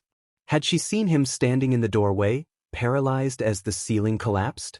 Unable to stay any longer, he murmured a few last words and quickly left the graveyard, determined never to let someone down like that again. Aizawa's voice broke through Kage's thoughts as he prepared to leave. He had been lost in memories of his mother, but he knew he needed to focus on the mission. He nodded to Aizawa and followed him out of the classroom, where the other classes were still in session. Kage received a few glances as he walked down the hall, but everyone seemed accustomed to him by now. Catching up to Aizawa, Kage walked alongside him. They were headed to meet Suk, Jack, and Thresh at the school gates before taking a train to their planned location near the Shei Hasaikai hideout, concealed beneath a small business building. Aizawa asked if Kage was okay, which was unusual for him. Kage replied that he was fine and ready to get the mission over with. They fell into silence, both aware that this might not be the end of their troubles. Upon arriving at their destination, Ochako rushed up to Kage, accompanied by Tsu and Kirishima. In the distance, he noticed Mirio, Tamaki, and Nijire conversing quietly, their expressions worried. Kage chose to ignore them, it wasn't his concern. Bakugo approached, teasing Kage about finally showing up. Kage smiled beneath his mask, finding Bakugo's hero costume a bit over the top but fitting for him. Kirishima, ever cheerful, seemed unfazed by any tension. Aizawa's voice rose above the chatter, organizing everyone into groups. Kage, Kirishima, and Bakugo were assigned to the inner group with Tamaki, Mirio, Suk, Jack, and Thresh, while Ochako and Tsu joined Nijire in the outer group. Before they split up, Ochako hugged each of them, her smile bright. She wished them well, saying she would see them on the other side. Chapter end. Kage sighed as he glanced back at Rocklock, who was walking behind him. The hero was eyeing Suk, Jack, and Thresh with suspicion. "They're here to make sure you don't do anything reckless," Aizawa said, pointing a finger at Kage. Next to the vigilante, Bakugo laughed, claiming that no one could stop Kage if he decided to act foolishly. Kage smacked Bakugo on the shoulder, causing him to snort. Rocklock still seemed confused but decided it was better not to question the situation, which was probably wise. Aizawa then asked Kage what he knew about Overhaul's quirk. The question made Kage stiffen as painful memories flooded back feelings of helplessness and the knowledge that his life had once been in Overhaul's hands. Feeling a tap on his shoulder, Kage instinctively struck out with his arm, only to have it caught by Aizawa's capture weapon. The hero looked at Kage with concern. "Are you okay?" Aizawa asked. Kage pulled his hand back and shook his head, trying to clear his thoughts. "I'm fine. What do you want to know?" Aizawa still looked worried but didn't press further, turning to walk again. "Well, for starters, what does it do exactly?" Kage felt a shiver run through him. He noticed Bakugo giving him a look, but he ignored it. "It's some kind of manipulator quirk. When he used it on me, it felt like my insides were being destroyed and reshaped." Kage raised a hand to his stomach, pressing his fingers into his gut as he recalled the sensation. It had been the first time he had ever felt completely helpless since his mother.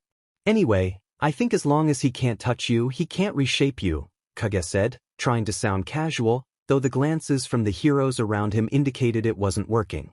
Aizawa nodded, mentally storing the information. Suddenly, The walls of the hall began to shake and tremble.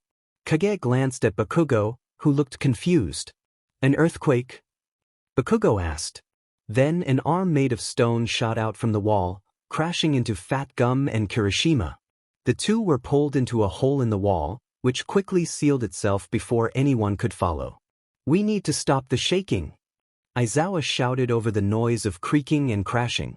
Just when it seemed a massive tremor was about to hit, everything froze, remaining in a twisted shape. Kage looked over at Rocklock, who had his hand pressed against the wall. We need to keep moving, the hero huffed, sweat rolling down his face. They continued onward, Rocklock freezing walls as they progressed down the hall. Suddenly, they entered a large room that felt out of place in an underground base. This doesn't feel right, Kage whispered. We need to. Walls shot up from the ground, splitting the group apart.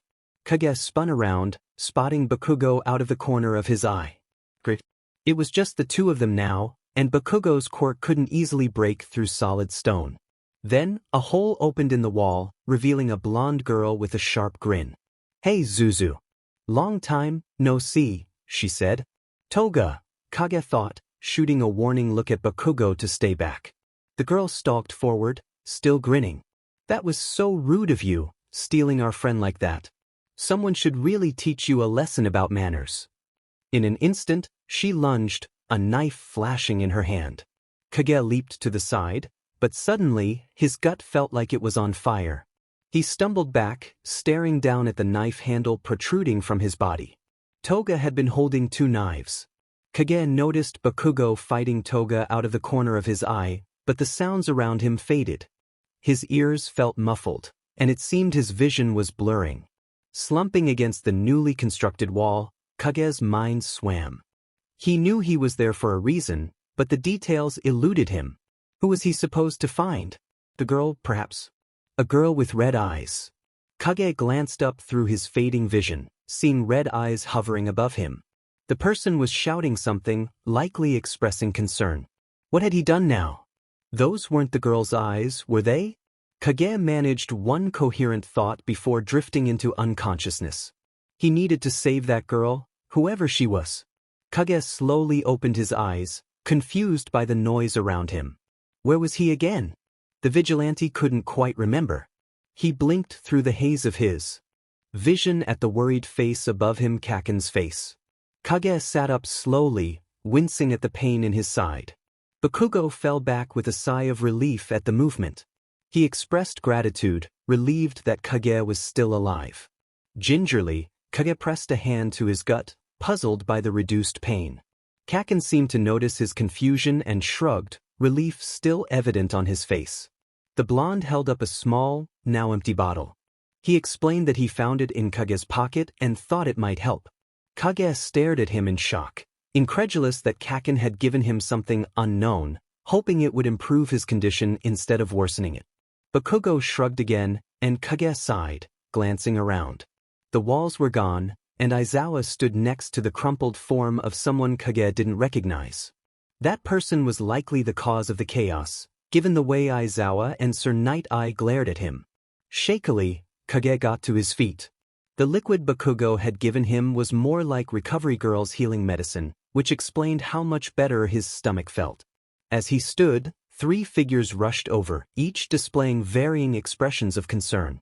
Suk was breathing heavily, Thresh looked extremely worried, and Jack appeared indifferent, as usual.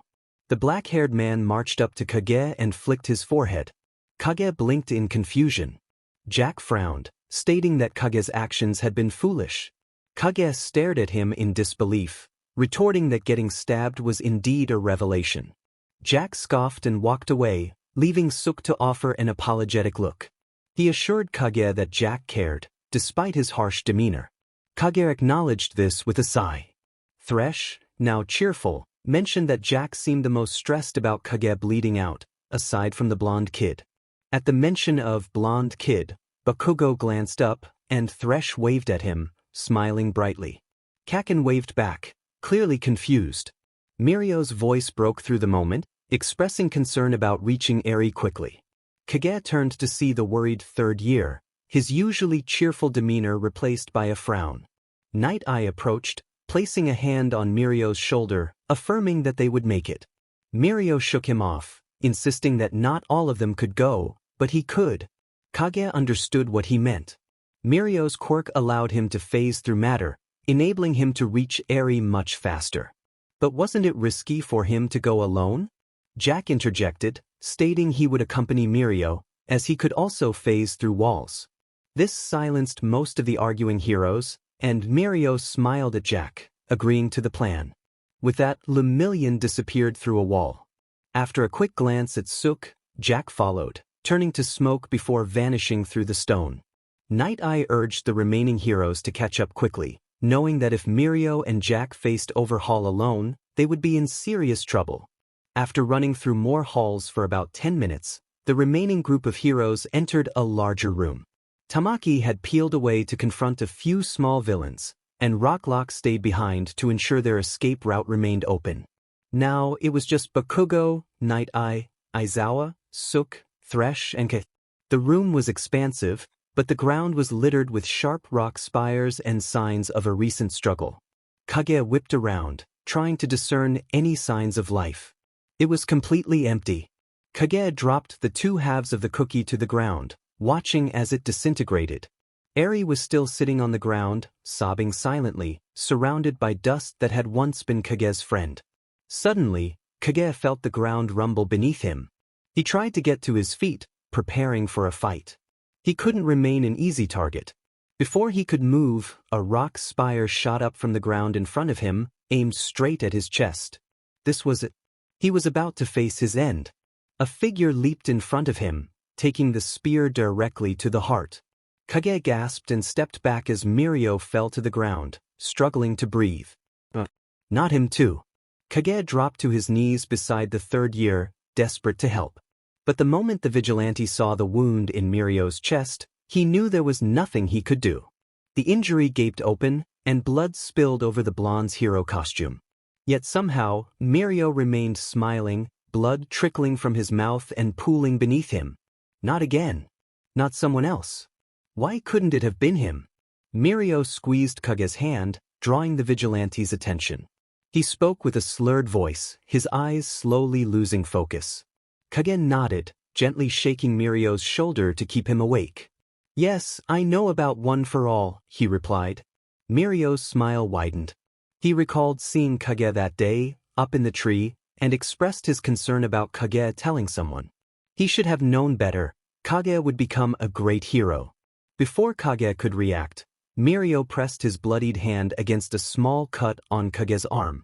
Kage's eyes widened as their blood mingled, Mirio's essence flowing into him. Then the power surged within Kage. He felt it even before the green lightning began to flicker over his body. But why would Mirio give this power to him? He didn't deserve it. He had let two of his closest friends die and had been unable to save his own mother. How could he become a hero? Mirio must have sensed the turmoil in Kage's eyes, for his bright smile turned comforting even as his eyes became more unfocused. He reassured Kage that he could become a great hero and that he believed in him. Then he was gone. Lemillion was dead, and Izuku Midoriya had inherited the strongest quirk in history. Eri was screaming. Kage spun around, taking in the scene before him with wide eyes. Eri was holding tightly to Sook, who clung to her, trying to keep her in his arms. Overhaul had a firm grip on Eri's wrist, pulling her towards the new hole in the ceiling. But Overhaul didn't look like himself. Two new sets of arms protruded from his sides, and large wings flapped at his back, resembling skin. Kage resisted the urge to GG and turned to assess the other heroes. Aizawa lay on the ground, struggling to rise. Bakugo fought against the stone cage surrounding him. Night Eye had it worst, standing upright only due to a stone spear piercing his stomach. Kage knew there was nothing he could do for them. He turned and ran towards Overhaul, who had managed to pull Eri from Sook's arms and was now ascending into the sky. Kage took a running jump, feeling his newfound power surge through his legs, propelling him upward. Eri, he called out, reaching out. His hand, desperately trying to grasp her. Eri looked up, tears streaming down her face as she watched the vigilante soar toward her. Why wasn't she trying to escape? Something clicked for Kage. Perhaps she felt trapped. He took a chance and shouted as loudly as he could. Your quirk isn't evil. Because you aren't evil. Your quirk is perfect. Eri's eyes widened, her red pupils dilating. Overhaul hissed, attempting to hold on to her as he flew upward, but it was futile. Eri wriggled free from his grasp and launched herself at Kage. He caught her midair, still ascending through the hole and into the daylight. Screams erupted as Overhaul burst out of the hole, teeth bared and a hiss escaping his lips. Kage saw people running in all directions, trying to escape the rampaging villain. How could he stop him alone? You can become a great hero. I believe in you. Resolve filled Kage, and he made his decision. He would stop Overhaul right here, right now. No one else would die today. Taking a deep breath, he let one for all surge within him. Green lightning flickered over Kage's body. His hair floated up, and though he couldn't see it, he sensed his eyes glowing. He needed to control the power. Kage glanced up at Overhaul, who was circling above. After quickly securing Eri to his back with spare fabric, he drew in more power. Kage pushed off the ground, rocketing into the sky toward the massive figure of Overhaul. As he got close enough, the vigilante raised his hand and punched the villain even higher into the sky. Kage felt the bones in his arm and hand shatter. He cried out, pulling his arm back. That wasn't good. Suddenly, a wave of warmth enveloped him. Kage watched in astonishment as his arm appeared to heal itself, the bones aligning perfectly. He wondered if this was the effect of one for all, but it seemed unlikely. As he soared through the air toward a distant Overhaul, Kage glanced back at Eri. She had her eyes tightly shut, and her horn radiated a brilliant glow. In fact, her entire body shimmered with energy. This was her quirk, a truly remarkable power. Kage smiled, refocusing on Overhaul. This confrontation was coming to an end. Mirio was engaged in a fierce battle with Overhaul, struggling to gain the upper hand. Meanwhile, Jack held a sobbing Eri in his arms, attempting to soothe her as skeletons emerged from the ground around them. The situation was dire. Mirio was covered in blood from several deep wounds, yet he managed to stay on his feet. Jack had a cut on his head, blood trickling down his face. Thresh shouted as more skeletons erupted from the earth, charging at Overhaul. The villain turned, noticing the new arrivals, and scowled as he drew a gun from his belt, aiming it at Eri. Kage recognized the weapon. It was one of the quirk erasing guns. Before Kage could react, someone dashed past him, leaping in front of Jack and Eri. The dart struck the man in the chest, causing him to stagger and collapse. Instantly, the skeletons surrounding them began to dissolve, turning into piles of ash on the floor. Thresh rushed forward, but the damage was already done. Slowly, Suk removed the dart from his chest, the quirk-erasing dart intended for Eri. Kage rushed forward, gripping Suk by the shoulders. The other heroes were locked in combat with Overhaul, but to Kage, it felt like background noise. He shook Suk, desperate for him to respond. Hey, talk to me. Come on. Suk's voice broke through Kage's panic. He turned to see Jack still holding Eri, but something was off. Jack's usually pale face had turned nearly white, and the light in his eyes was fading. Kage spun around, searching for Thresh. The large man sat on the ground, eyes wide in disbelief as he watched his hands slowly turn to dust. This couldn't be happening. Kage turned back to Suk, unable to mask the fury in his voice. Why did you do it? I could have taken the hit. It should have been me. Look at them. You've sealed their fates.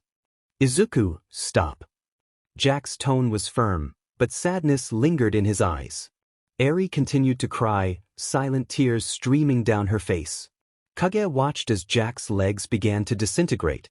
He sank to his knees, still holding Eri tightly. Izuku, don't blame him. It was our choice too. Thresh's voice was heavy with sorrow, yet he wore a small smile. You forget that we can communicate in our minds. Kage realized they had indeed been part of this decision. Had they truly chosen to sacrifice themselves rather than let Eri lose her quirk? He shook his head. Of course they had. He would have made the same choice in their position. I'm so sorry. Suk's voice was soft, filled with regret. I didn't know what else to do. It was worth it though. Thresh's voice was steady, unwavering. As long as we can save someone, it was worth it. I would say see you on the other side, but I don't know if summons get to go to heaven. Thresh still smiled, but tears welled in his eyes as the last remnants of his form faded away. Kage turned back to Jack, who had gently placed Eri on the ground. The girl clung to his disintegrating sleeve, still crying. Jack met Kage's gaze and offered a small smile, nodding slightly. It's been an honor, Kage. Then he too vanished. All that remained of Kage's friends were 2 piles of ash. And a small fortune cookie, lying on the ground near Eri. With trembling hands, Kage picked it up and cracked it open.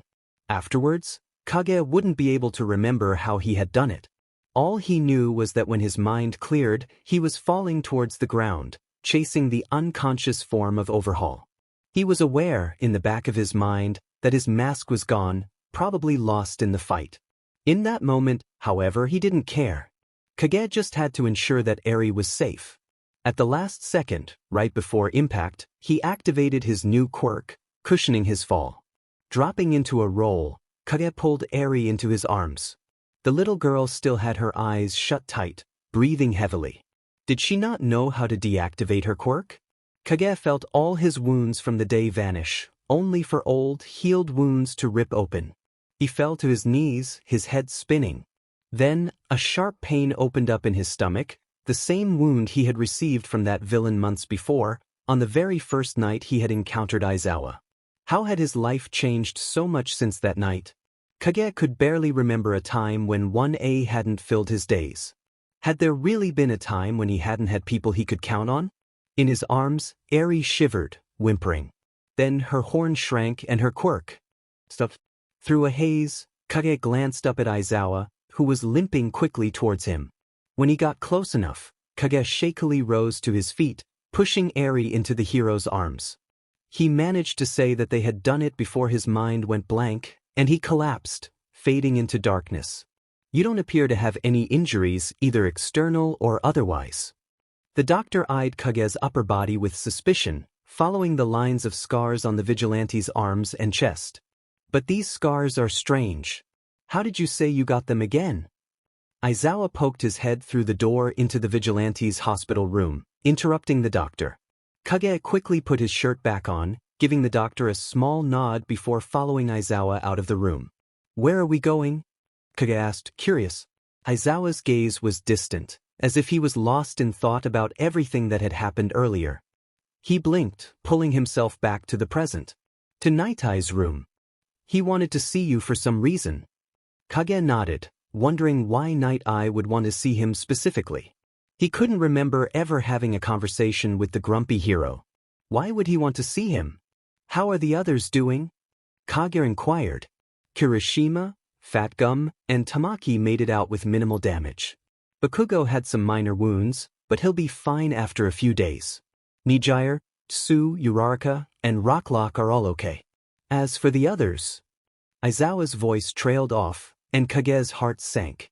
Had no one else made it? What about Eri? Kage asked, concern creeping into his voice. Aizawa seemed relieved to change the subject. Eri is in a comatose state. Her quirk has been having trouble, and I've been helping as much as I can. He pushed open a door off the hall they had been walking down, entering the room beyond. Kage followed slowly, noticing the only other person in the room. All Might was standing by the head of Night Eye's bed, in his shrunken form and with his head low. When Aizawa walked into the room, All Might glanced up for a moment before returning his attention to his old sidekick. Kage knew Night Eye was dying the moment he saw the man. He lay in a hospital bed, medical equipment strapped to every inch of his body. The large rock spear that had impaled him was still lodged in his middle. It was too severe of a wound to heal. You're here, Night Eye said, his voice weak. Kage stepped closer, standing next to All Might. Yes, I'm here. Why did you want to see me, sir? Night Eye coughed, a little blood escaping his mouth. I wanted to ask about Mirio. A pit grew in Kage's stomach, consuming him. So Night Eye knew then that Mirio was gone? How is he? Kage asked, his voice barely above a whisper. The vigilante froze, realizing Night Eye didn't know. Was it worth it to lie to the man? Kage didn't want to send him to his grave with the knowledge that his sidekick was already lost. Stealing his nerves, he made up his mind. He's doing just fine. Night Eye smiled sadly. Thank you. Then his eyes closed, and the monitors flatlined. Kage and the two heroes with him were rushed out of the room as a group of doctors rushed in. But the vigilante knew it was too late. He was already gone. No one else. You said there would be no one else. You failed. Make him a student. As of next year, Izuku Midoriya would be joining Class 1A. The classroom erupted with excitement at Aizawa's announcement, students buzzing with chatter. Izuku leaned back against the wall, a smile on his face. Aizawa had shared the news with him the day before, and the green-haired boy was more than pleased with the idea, especially now that he had a quirk to match. Yet, a part of him still struggled to believe it. After years of convincing himself that he could never be a hero and would never possess a quirk, the impossible had happened. In just a few short days, his entire world had been turned upside down. Remembering something, Izuku nodded at Aizawa and left the room, waving goodbye to his classmates as the door closed behind him. He needed to talk to someone. Hey, Suk. The brunette looked up from the picture he had been studying.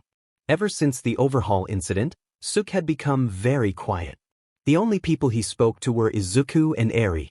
Speaking of Eri, she was currently curled up in Suk's lap, engrossed in a picture book. Seeing her content made Izuku's heart swell. This was how she should have grown up, surrounded by love. Izuku sat down next to Suk on the floor of the room, which was noticeably cleaner than the last time he had visited. The night after the incident, he had heard a commotion from Suk's room and found him sitting in the middle of a chaotic space, trembling and pulling at his hair. At that moment, Izuku had felt helpless. But once Eri was released from the hospital, she had become attached to Suk, and he seemed grateful for the distraction. Izuku sensed that Suk viewed Eri as his last connection to his lost friends, and he understood that feeling. Jack and Thresh had sacrificed everything to keep Eri safe, and they would have been proud to see Suk continuing their legacy. Are you eating? Izuku asked. Suk nodded, glancing back at the picture in his hands. It was old and worn, but Izuku could still make out the faded image of three boys leaning on each other, smiling happily. This was the first time I successfully summoned them at the same time. I can't believe it's been so long. Suk's voice was rough from disuse, and his eyes glistened with unshed tears. He shook his head, forcing a small smile. You should get going. You've got that meeting in a few minutes. Izuku nodded and stood up to leave. I did that thing you asked for, but I'm still confused. Why do you need these gloves exactly? Izuku said, smiling at Mei as he pulled on the gloves she had handed him. They resembled his vigilante gear but were gray and offered more support. You'll see, she replied. Turning to All Might, who nodded and smiled at him, Izuku faced the clearing they were in. He raised his right arm, using his left hand for support, curled his fingers, and made a flicking motion, pushing 5% of one for all into his fingertips at the last moment. Air rushed past him with force, sending a wave through the trees and making them sway as if caught in a storm. A wide grin spread across Izuku's face as he turned to Mei, whose eyes were wide with amazement. How you know what? Don't tell me. I'm gonna figure it out all on my own. Mei smiled and hugged Izuku before running back toward her class. He waved goodbye until she disappeared from view. It's always good to be close with a support team member, All Might remarked, his voice quieter in his smaller form. Izuku turned to him, feeling his smile fade slightly. All Might must have noticed because his own smile faltered. I wanted to tell you something. About that day. Izuku raised his hand to stop the hero. He didn't want an apology. What he needed to clarify was that he was not doing this for All Might. He was doing it for Mirio. Then he turned and left, leaving the hero to watch him go. The school festival was today, and Class 1A had decided to hold a concert. Izuku's only role was to ensure Eri had a good time. So far, he felt he had failed, but he hoped to see her smile by the end of the day. Before he knew it, he was settling into his seat for Class 1A's performance, Eri cradled in his arms. He was genuinely excited. The students had worked hard for weeks, and their enthusiasm was infectious. As the lights dimmed, the crowd fell silent, and the music began. Jairu stood front and center on stage, her bandmates surrounding her. The rest of the students danced as Jairu started to sing. Suddenly, Aoyama dropped from the ceiling, his laser illuminating the room. Streamers cascaded from above as lights sparkled like diamonds. Izuku glanced down at Eri, who was sitting on his lap, and felt tears welling in his eyes. Eri wore the biggest smile he had ever seen, jumping up and down, waving her arms in the air and giggling joyfully. Overwhelmed with emotion, Izuku lifted her onto his shoulders so she could see better. "Are you seeing this, Jack? Thresh? Mirio? She's smiling. We really did it." And so, the celebration continued, filled with laughter and joy. 7 years later, the news broke out again. Number 1 Deku, alongside his partner Ground Zero, had taken down yet another villain. Eri jumped up and down on the couch, excitement radiating from her. "Suk-ja, come look, Big Brother Deku is on TV." Suk walked into the room from the kitchen, curiosity on his face, while Jack followed closely behind, smiling warmly at Eri. Though Eri was almost 12 now, she still affectionately called Izuku Big Brother. To her, he would likely always hold that title. After graduating from UA, Izuku had managed to become a sidekick to Hawks, and from there he had worked his way up to number 5, then 2, and finally 1. Bakugo, who had become Miruko's sidekick, was now the number 2 hero, but for once, the blonde wasn't upset about being second best. The two now ran a hero agency together. It was common knowledge that Deku had started out as the Vigilant Kage, but most people didn't actually know the story behind his transformation. Civilians and the media were left to wonder how such a prominent vigilante had managed to become the biggest sensation since All Might. After 2 years of quirk training with Aizawa, Eri was ready to attempt to use her quirk on Suk. Their efforts paid off, as she succeeded in restoring his quirk after just 1 attempt. With his quirk returned, along with Jack and Thresh, Suk had become much happier. Whether they had become spotlight heroes or worked in the shadows, all of Class 1A had become great heroes. The old class would often meet up at Yui's cafe for lunch, sharing laughter and stories about their lives. All for one had passed away in Tartarus 2 years prior, and All Might had retired from teaching. Aizawa continued to teach hero students at UA, and occasionally one of them would ask him about what it was like to train the number 1 hero.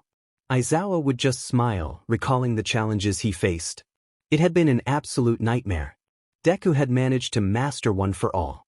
After some initial difficulties with the quirks of past users, he had gotten everything under control, even learning to use a few of the more prominent quirks, such as Nana Shimura's float and another's black whip. And of course, he had also learned Mirio Togata's quirk, permeation.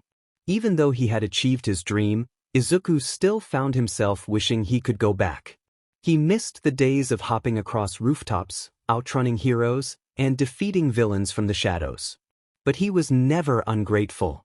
Too many people had sacrificed their lives to help him reach where he was today. So Izuku made a promise to himself. As long as Izuku Midoriya was alive, he would save as many people as possible, and he was going to do it with a smile. You failed them all. Why should you get to live? Didn't they deserve to live? What makes you so special? Izuku felt a sense of urgency as he prepared to leave. He quickly ran through the hospital, finding a back door that led into a side alley. Stumbling out, he breathed heavily, ripping off his mask. The vigilante pulled his grappling hook from his belt, aiming it at the rooftop. Just as he was about to retract it, a voice interrupted him. "So that's it then? You're just going to run away?" Izuku turned slowly to see Bakugo standing in the doorway of the hospital. His arm and chest were bandaged beneath his t-shirt, and his expression was difficult to read. "Please. Just let me leave. I failed them." "Shut up." Bakugo's voice was surprisingly gentle. "Whatever you try to say, I know that if I let you leave right now, I'm never going to see you again. And I already said I wasn't going to let you go again." The grappling hook slipped from Izuku's hand, and he crumpled to the ground, overwhelmed by emotion. Tears streamed down his face as he shook with silent sobs. Suddenly, warm arms wrapped around him, pulling him into a hug. Izuku blinked, recognizing the familiar scent of his old friend. Why was Bakugo hugging him? In that moment, it didn't matter. Izuku clung to Bakugo, allowing all the emotions he had bottled up for 4 years to spill out. I never told you how sorry I was. Bakugo's voice carried a weight of pain that Izuku couldn't fully comprehend. For all the things I said and did. Izuku, I'm so sorry. Izuku glanced up at Aizawa as the hero walked into the room. What is it? Aizawa held out the laptop, the screen displaying a YouTube video. Oh no. How are we supposed to fix this? Nizu asked, looking at the men in front of him. Tsukachi appeared worried, while Aizawa looked frustrated. Nizu sighed, taking a long sip of his tea. Did they really not see the simplest solution to their problem? You don't seem the least bit surprised to find out that Kage is a teenager. Is it possible that you already knew? Tsukachi inquired, tilting his head. Nizu let out a laugh, a wide smile on his face. Of course, I already knew. I found out months ago. You really expect someone to walk around my school without being discovered? Aizawa sighed, dropping his head into his hands. Great, so you knew. Do you want a pat on the back, or are you going to help us? Nizu watched the short YouTube video that the hobo hero had shown him. It was shaky and poorly done, but there was a moment when the camera captured a clear shot of Izuku's face without his mask. The video had been taken during the boys' fight with Overhaul, and since Izuku had been wearing his vigilante gear but not his mask, it would undoubtedly lead many people to the right conclusion. Well, I do have one idea, Nizu said, a smile spreading across his face. Aizawa looked up, a glimmer of hope in his eyes. What? Nizu's smile widened,